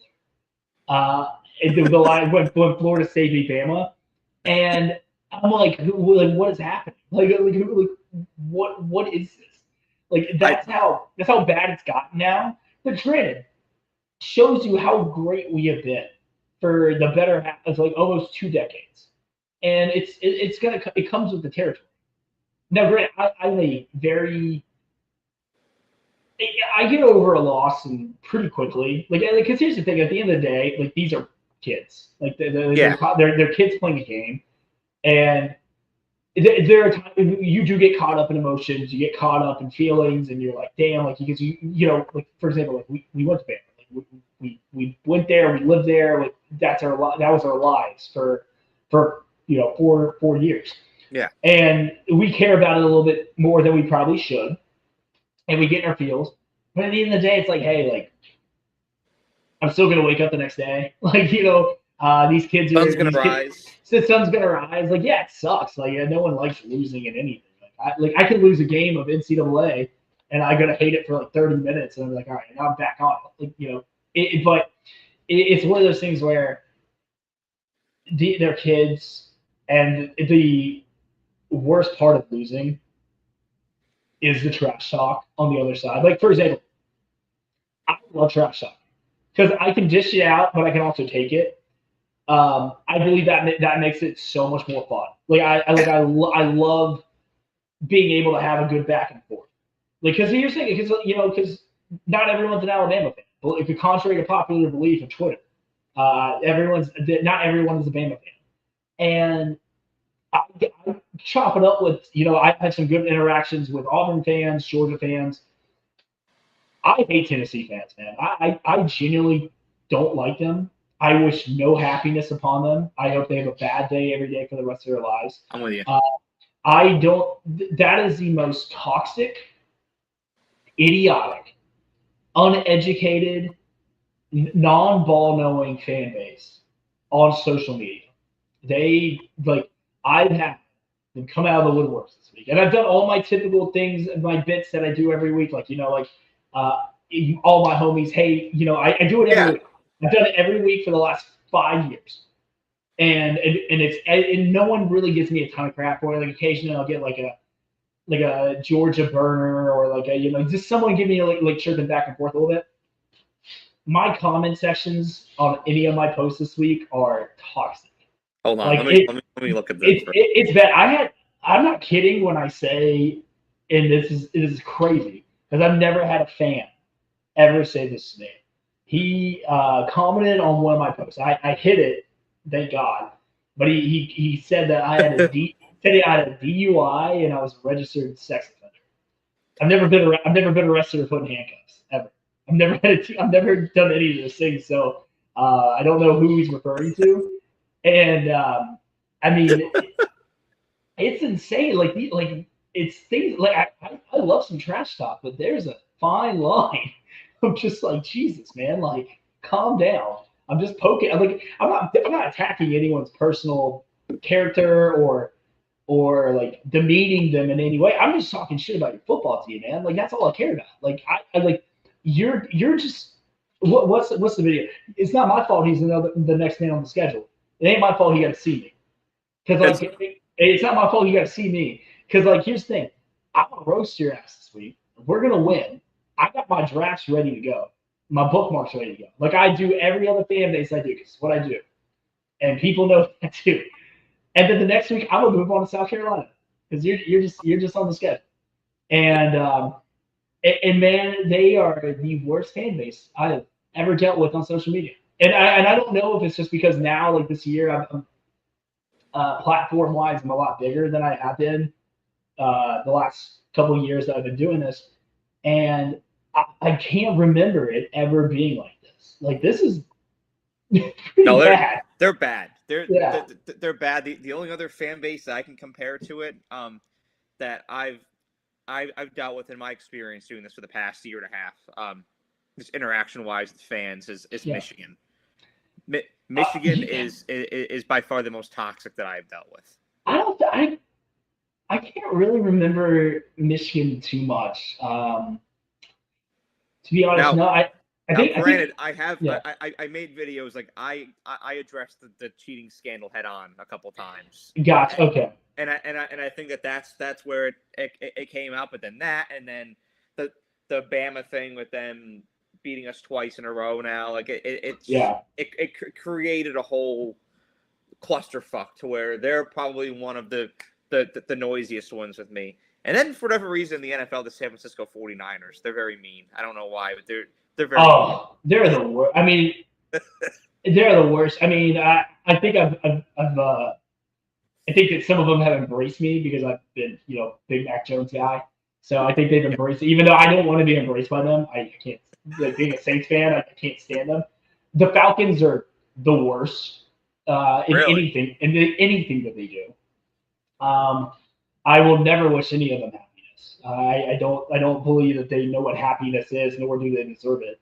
Only in football related terms. Like I actually hope that they are having a great life and a great day. But when it comes to football and their teams, I hope they never feel the satisfaction of joy in their lives. That's how I feel about Tennessee. Like I said, you guys are probably decent people in the long run, but on social media and football and University of Tennessee wise, you are horrible people who should probably have to take a mental health awareness test to use the internet. Like it's you do realize that these things live online forever. I want you to actually understand that. So me being the person I am, I won't do it. But there is someone who has screenshotted some of the stuff that you've said online and has sent it to your boss because you're dumb enough to actually say it online. It's out there. It's out there, and the people are getting fired for some of these obscure. Look, it's again one thing to talk shit about another person's team. Like I get it. Like I took it last year. We lost. Totally get it. There's a difference between wishing, I get chlamydia than wishing my team misses a field goal. Like that's a little bit extreme, and it's happened since Monday. It's happened, and I'm so sick of it. I'm not a petty person.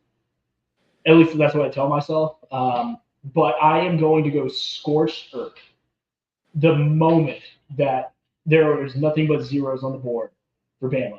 I'm going to light my cigar, and I'm going to go nuclear on Vol Twitter.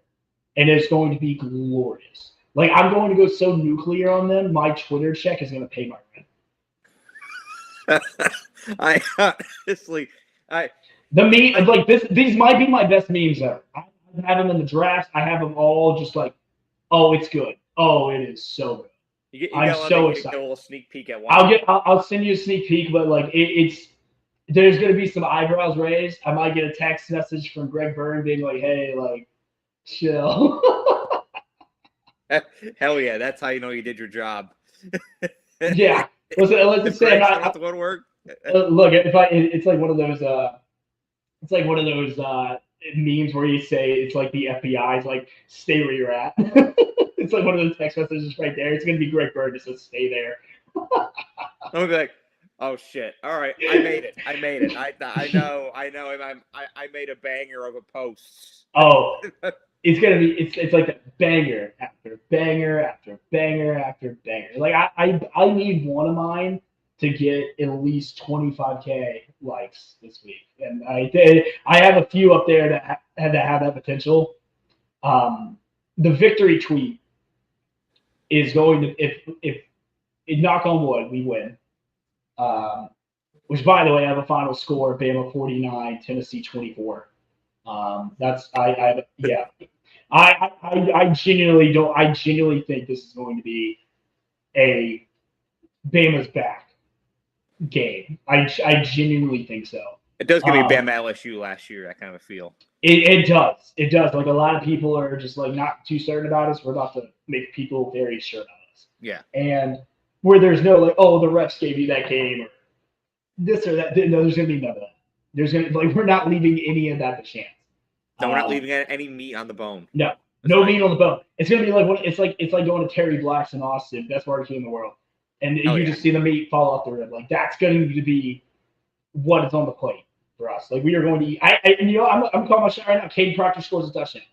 Caden Proctor finally gets a touchdown. I don't know how he's going to do it, but Caden Proctor will get a touchdown. I genuinely want him to do a fullback dive, but I would also love to see like the Deron Payne like play action and then he's out in the flat kind of thing. But like he will score a touchdown.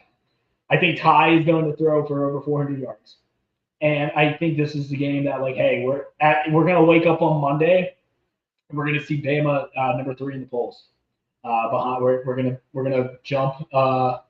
We're going to jump everybody. I think we'll be 3 in the polls. I think it'll be Ohio State 1, Indiana 2, and Bama 3. You think they'll drop Miami? Oh, damn. I forgot Miami. Never mind. We'll be 4. I was going to say. Yeah, we're not. No, sorry. Miami is like one of those teams where I just like, damn, I forgot how good they are. They're good. They're going to be with us. So I think we'll be 4. I think we'll be so impressive that they're like, damn, a one-loss Bama looks better than an undefeated A&M. And this is the Bama fan of me talking. This isn't like a logical like sports series. Realistically, we'll probably jump up the 5. I don't know. I can't get a read on this Georgia Ole Miss game. I just can't. I could see it going either way. I could see Georgia just being like, hey, like we're back. and the barking adults are back on Twitter, or maybe this Ole Miss team is real. Maybe Trinidad, it really is that guy. Maybe Lane Kiffin finally found his QB and in what was supposed to be a rebuilding year, and has found it. And they go into Athens and they win because we've proven you can win in Athens if you know what to do. And I just don't trust Gunnar Stockton. No, I think he's decent, but he's just a bigger Jake Fromm.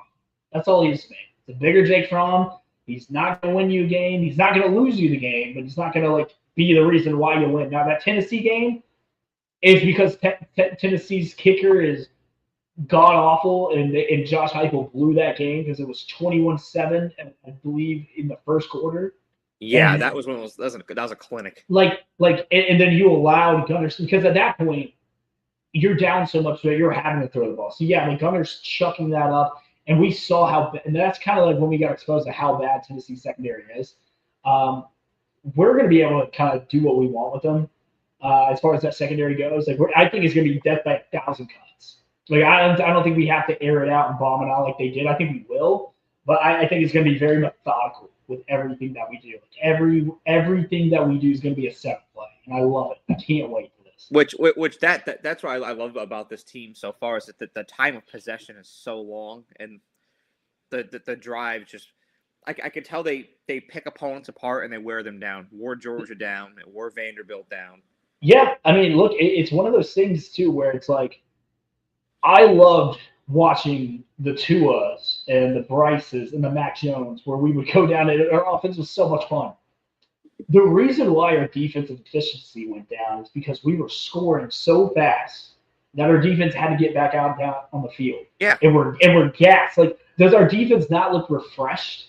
They look juvenated. They look like they look in shape, healthy. We're not sitting it out there for 99 plays or 80 plays. We're getting them time on the sideline, getting them time to get coached, adjusted, everything, and then we get them back on the field.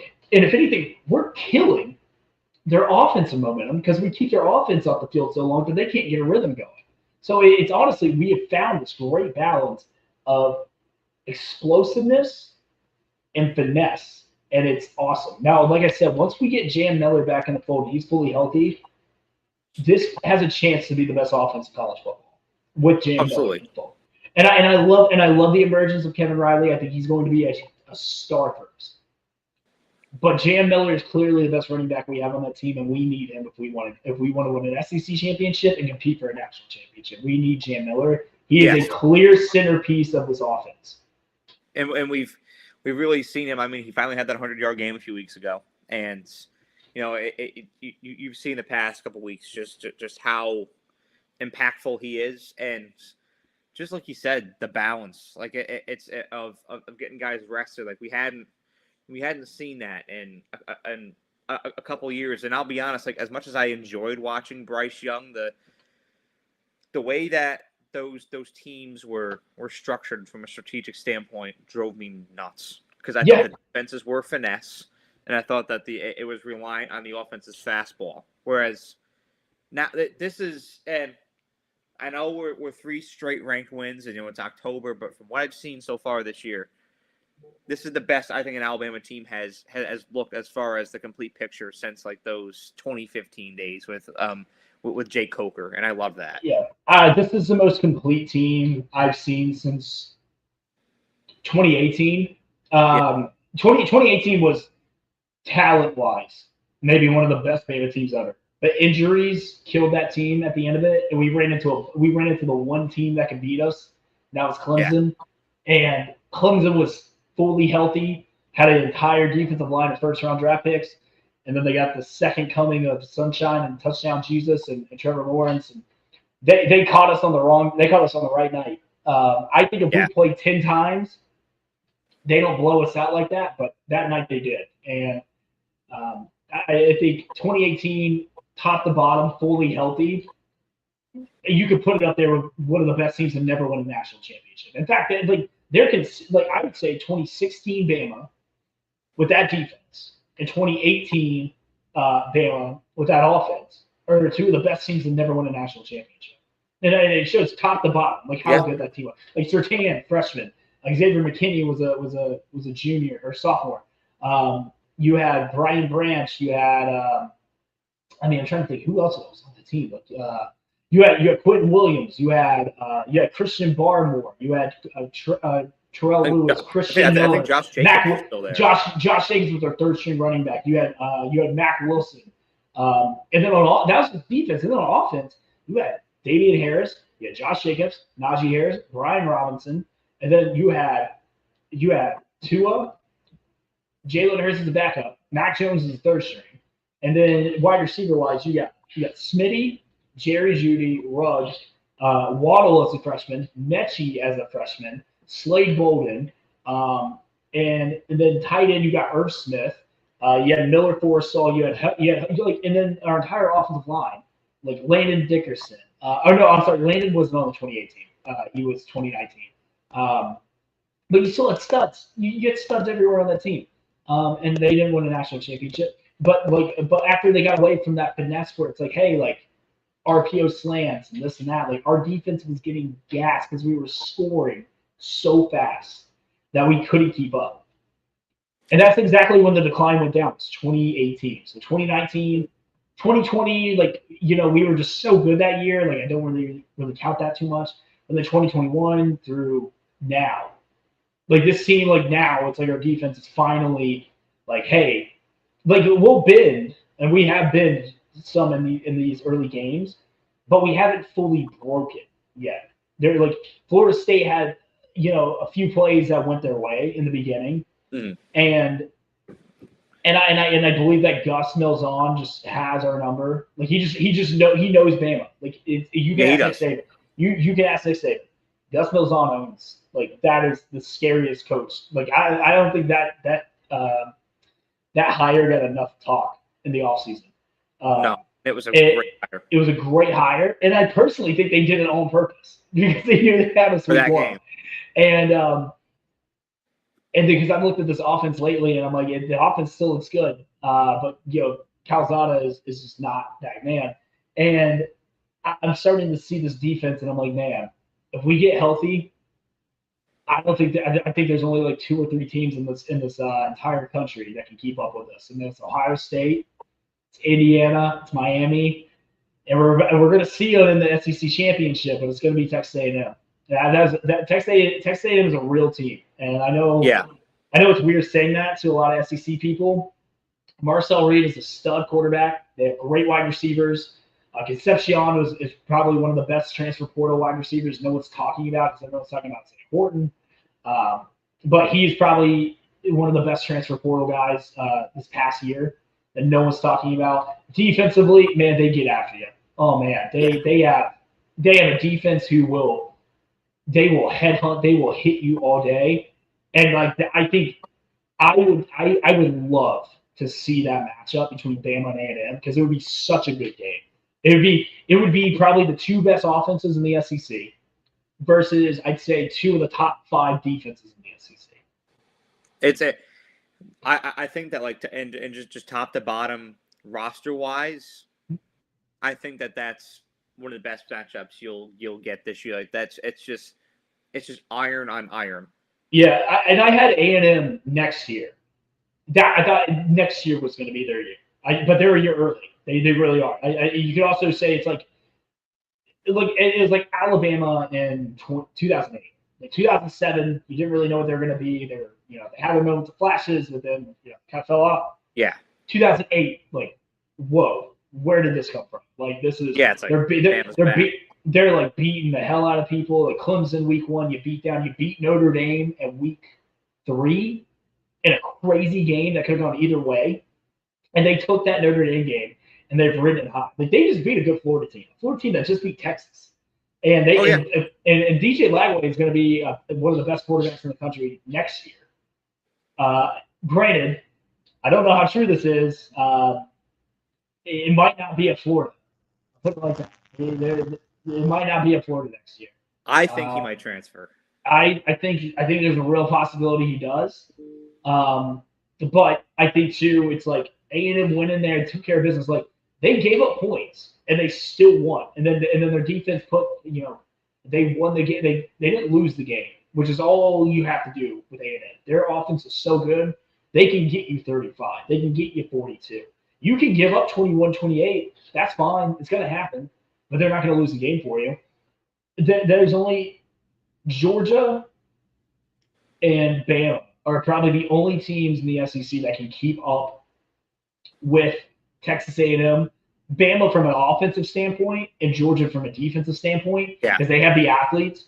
And then Ole Miss, I just don't know yet. I got to see it. That is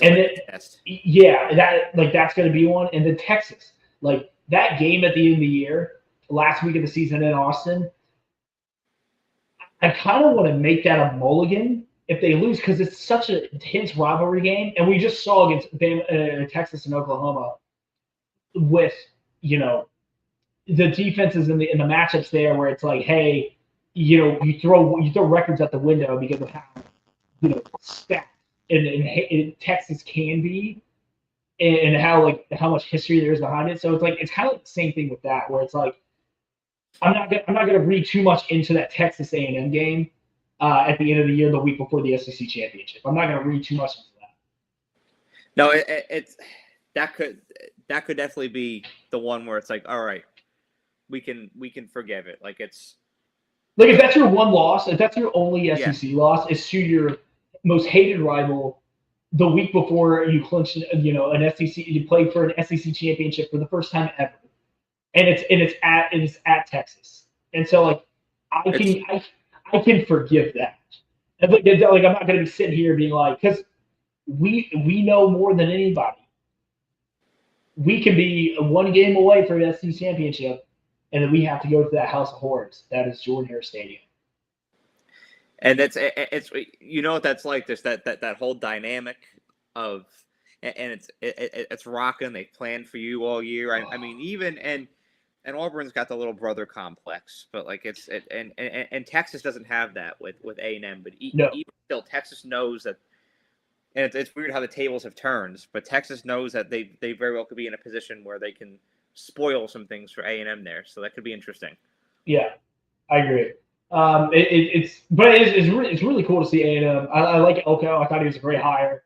Wasn't a sexy hire out of Duke, but it was the right hire.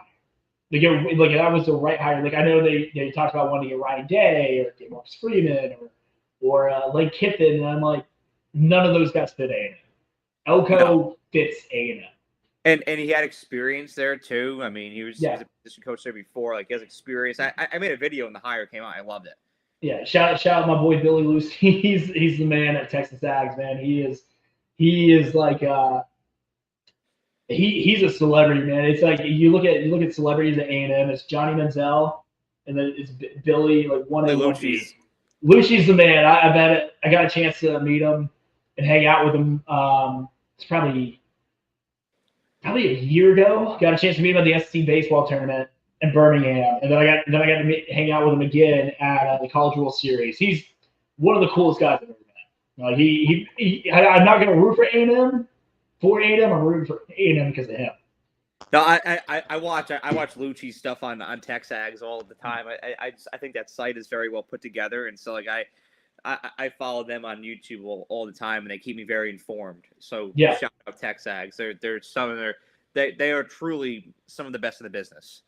Oh yeah, they're great. I know that what they're doing at College Station is not just like a flash in the pan. Like they're building for the long run. Like they're building something special there. No, there's some teams out there where you're kind of like, all right, let's see when this fraud is going to get exposed.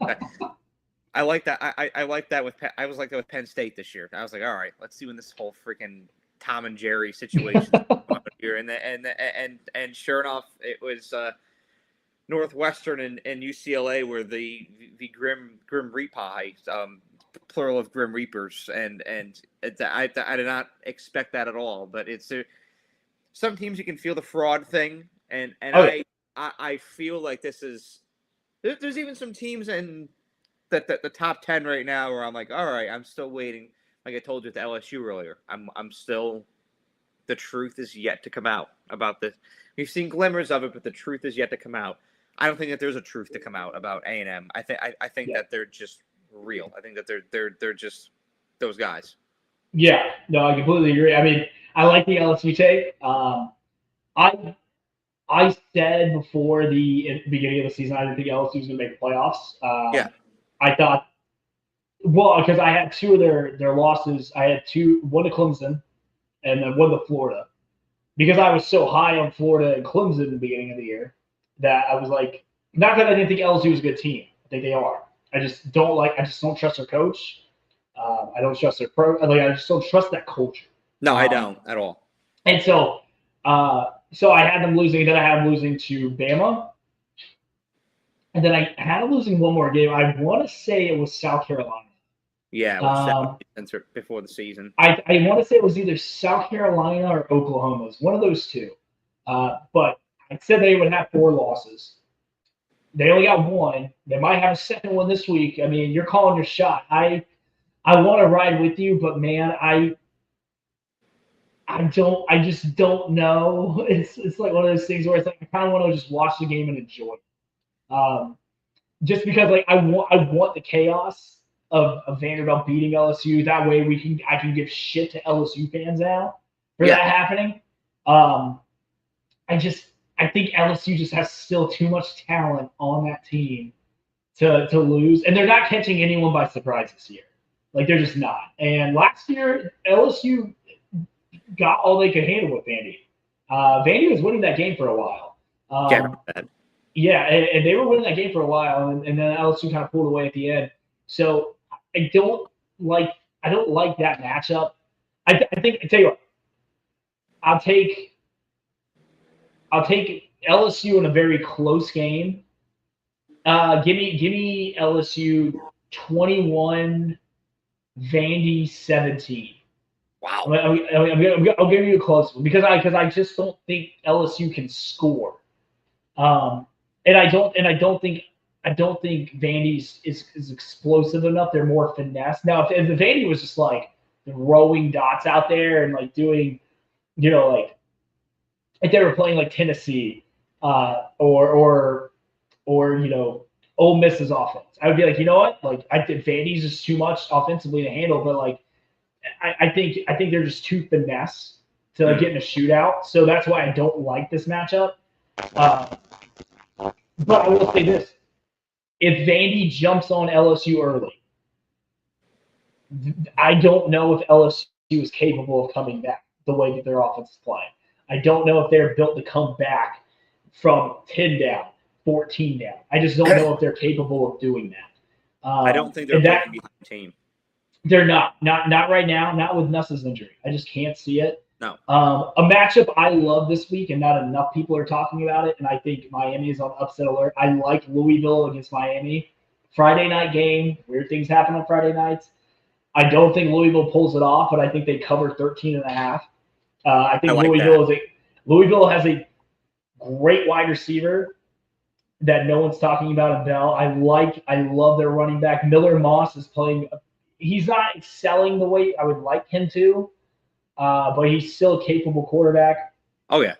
I like Duke against Georgia Tech this week. That's my upset of the week this week. I like Duke beating Georgia Tech. It's at Duke. Duke is actually favored in this game by 1.5. Duke has got probably one of the best quarterbacks that no one's really talking about right now. They've been on the up and up. I like Duke in this game. South Carolina, Oklahoma, another one. It's one of those, what South Carolina am I going to get? Like, that's the question I have. Like which one am I going to get? Oklahoma's favored by 5.5. It's at South Carolina. It's a 12:45 kickoff. I don't know. I think I'm going to roll with Oklahoma, but I also don't know how healthy John Mateer is. I don't know. So if John Mateer is like playing like he did against Texas, dangerous spot for a year where Oklahoma can drop back-to-back games in the SEC, almost virtually erasing them out of the SEC championship hunt. Ohio State's going to murder Wisconsin. I always think that. That game will be done by halftime. Not even. I think that is going to be one of the worst games of the week. Ohio State's favored by 25.5. I don't think Wisconsin scores a touchdown. I hate saying that because I like Wisconsin. They're fun. I went to Madison 2 years ago or last year. So much fun. Yeah. I think Wisconsin gets slaughtered. Indiana better watch out against Michigan State. I'm not saying that they're going to win at all, but Michigan State has some dudes. I like their quarterback Childs. He's athletic. He's sneaky. 27.5 for Indiana is a big number. That's a big number. That's a big number in a Power 5 game. I know Michigan State is 0-3 in the Big Ten. I just worry that you just had a big, massive emotional win on the road at Oregon. You come back, you're like, hey, we're number 3 in the country. We're 6-0. Just you've never been in this situation before. So I gotta see like how they respond. I don't think Indiana loses, but I think Michigan State covers 27.5. Like I hate spreads that big. There's. Yeah. I remember they did that with us in Texas when we played there in 2022. It was like 24.5. I was like, how the hell is Alabama going to Austin 24.5? I was like, that's crazy. My one upset, and I feel gross saying it. My SEC upset of the week. I have Auburn beating Missouri. I think Missouri right now got punched in the mouth against a team that was better than them. They coasted all year round. They were 5-0 going into that game. They haven't really played anybody. Look, Auburn might be 3-3, but they're not a 3-3 roster. They have dudes. They have dudes on that team. I think they have the athletes on defense to give Hardy a hard time. That freshman quarterback of theirs is going to make mistakes. I think you know how rocking Auburn gets at night. It's a 7:45 kickoff Eastern time. You know that they feel like they should have won that game last week against Georgia. If they win this game, you still have a chance to make something of your season. Now you're not going to go to Atlanta, you're not going to go to the playoffs, but you have a chance to go in and ruin someone else's season. They can ruin Missouri's season. Like if they win this game, Missouri's not going to the playoffs, and they're not going to the SEC championship. Like that is what Auburn should be striving for right now at this point in the season. You're 3-3. You still have a chance to make a bowl game. You still have a chance to ruin some people's season. I like Auburn in this game. Give me Auburn plus 1.5. I think they win outright. I'm thinking like I'm gonna go Auburn 24, Missouri 20. I think this game is just gonna be gross. I think it's just gonna be we're gonna see sloppy turnover plays on both sides of the ball. I just think I just feels like an Auburn win. It almost feels like the Auburn Texas A&M game last year, where they had no business winning that game, but it was a night game of Jordan Hare. Season's kind of dead, but they still found a way to pull it out. They get one of those every year. They do, and I think this is this game. I really do. And if they lose this game, I think that we see an ESPN ticker on Monday morning saying Hugh Freeze has been fired from Auburn. Especially if it's not close. Especially if it's ugly and Auburn's morale is just down. Yeah. I think that could very well be the case, but nonetheless, we'll have tiger on tiger crime. I mean, this is the Tiger King game. The Tiger Bowl. I mean, I'd love to see it. Bowl, yeah. I mean, look, growing up in Mobile, man, like I got to grow up with some really great Auburn fans. You know, friends who went to Auburn, friends with Auburn. I've gotten a chance to go to a few games there. They're a proud fan base, and as a rival, you know, you obviously wish nothing but ill will upon their team, but like you gotta give them something, man. Like they are just broken, and I feel bad for them. Like I know they had basketball, and I thought last year they should have been their year, and then Florida came out of nowhere. And then now Bruce Pearl's retired.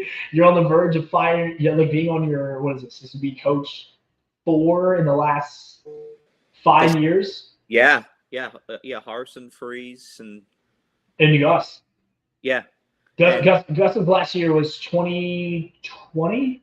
Yeah, 2020. Yeah, he got fired at the end of 2020. Yeah, so 2020. Then you had Harson for a year and a half, and then you got Freeze, and then you're about to be on a new one, and you don't even know who it's going to be, and they just need something. Like give them this win.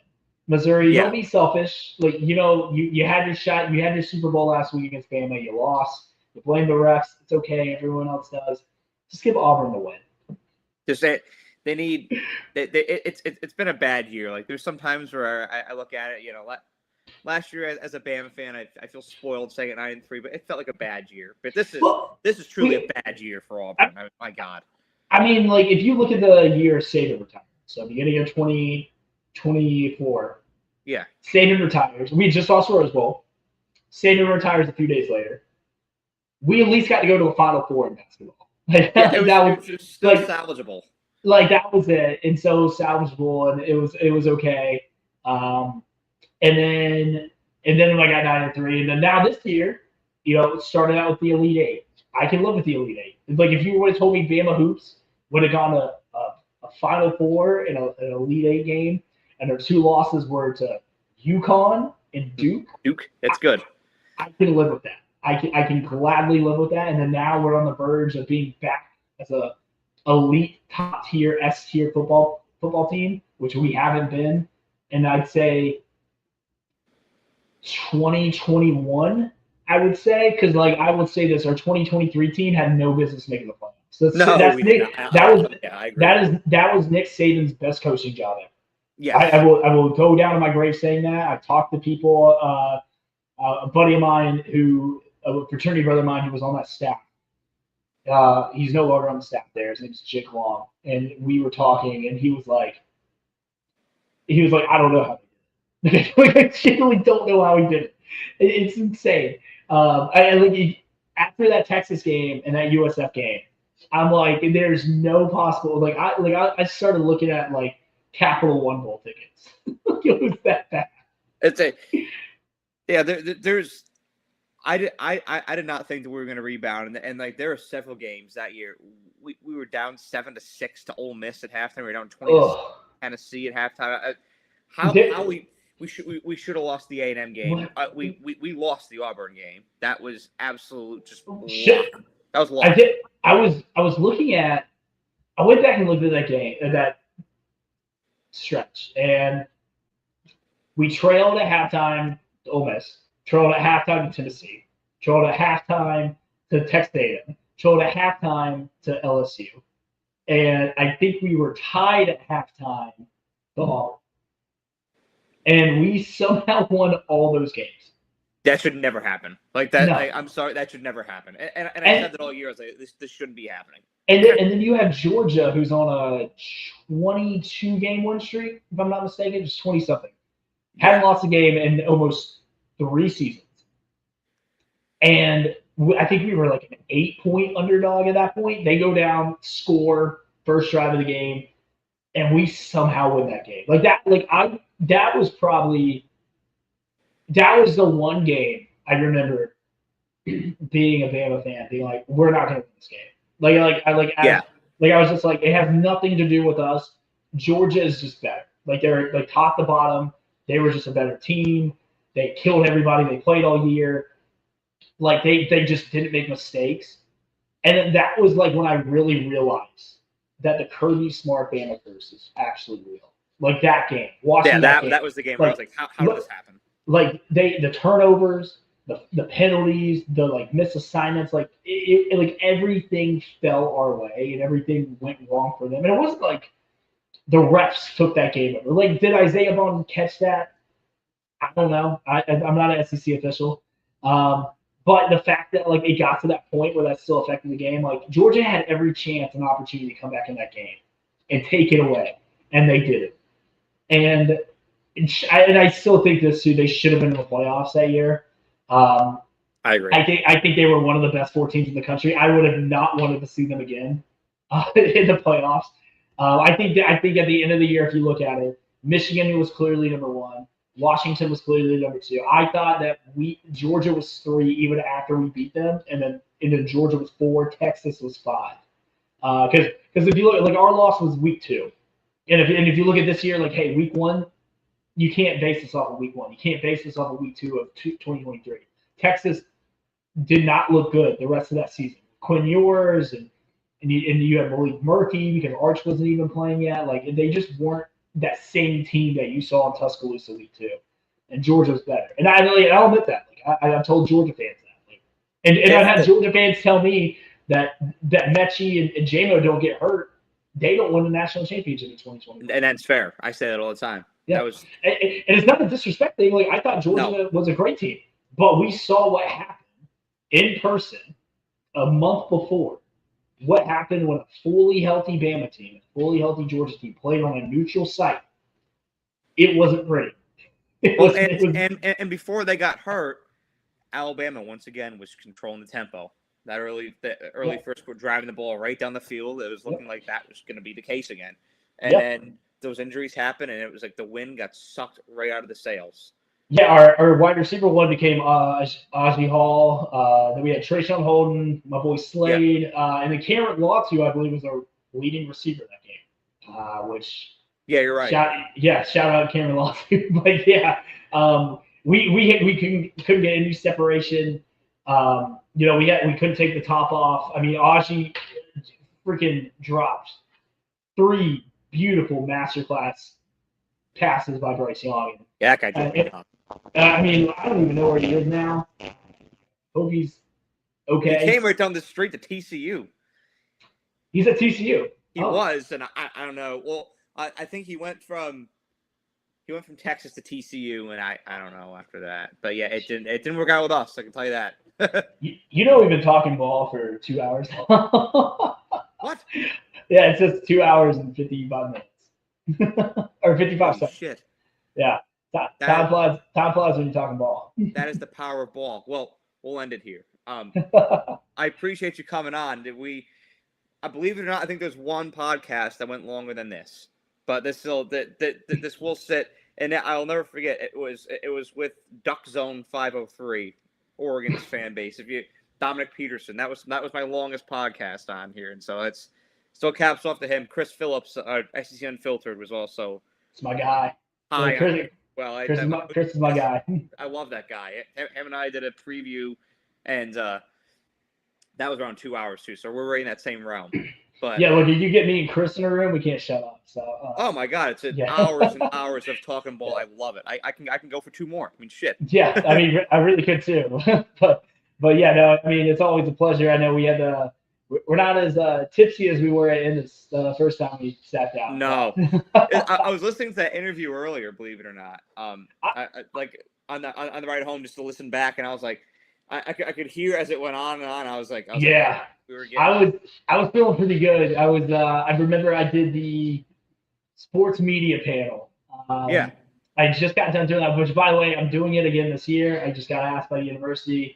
I'm actually emceeing it this year, so I'm very excited. So I won't be speaking on the panel; I'll be leading the panel. So I'm very excited. I love that. Yeah. So actually, this is the first time I've actually told anyone on air. So I found out Wisconsin weekend. So they asked if I wanted to do it. I obviously said yes. Couldn't be more excited. So very excited about it. Congratulations! That's good stuff. I know they always have to have you back, so that's really good stuff. Absolutely. So. They can't get rid of me, unfortunately. No, the tide will always roll on. I love that. Well, thank you for coming on, Cruz, and thank you all for watching. Have a great day.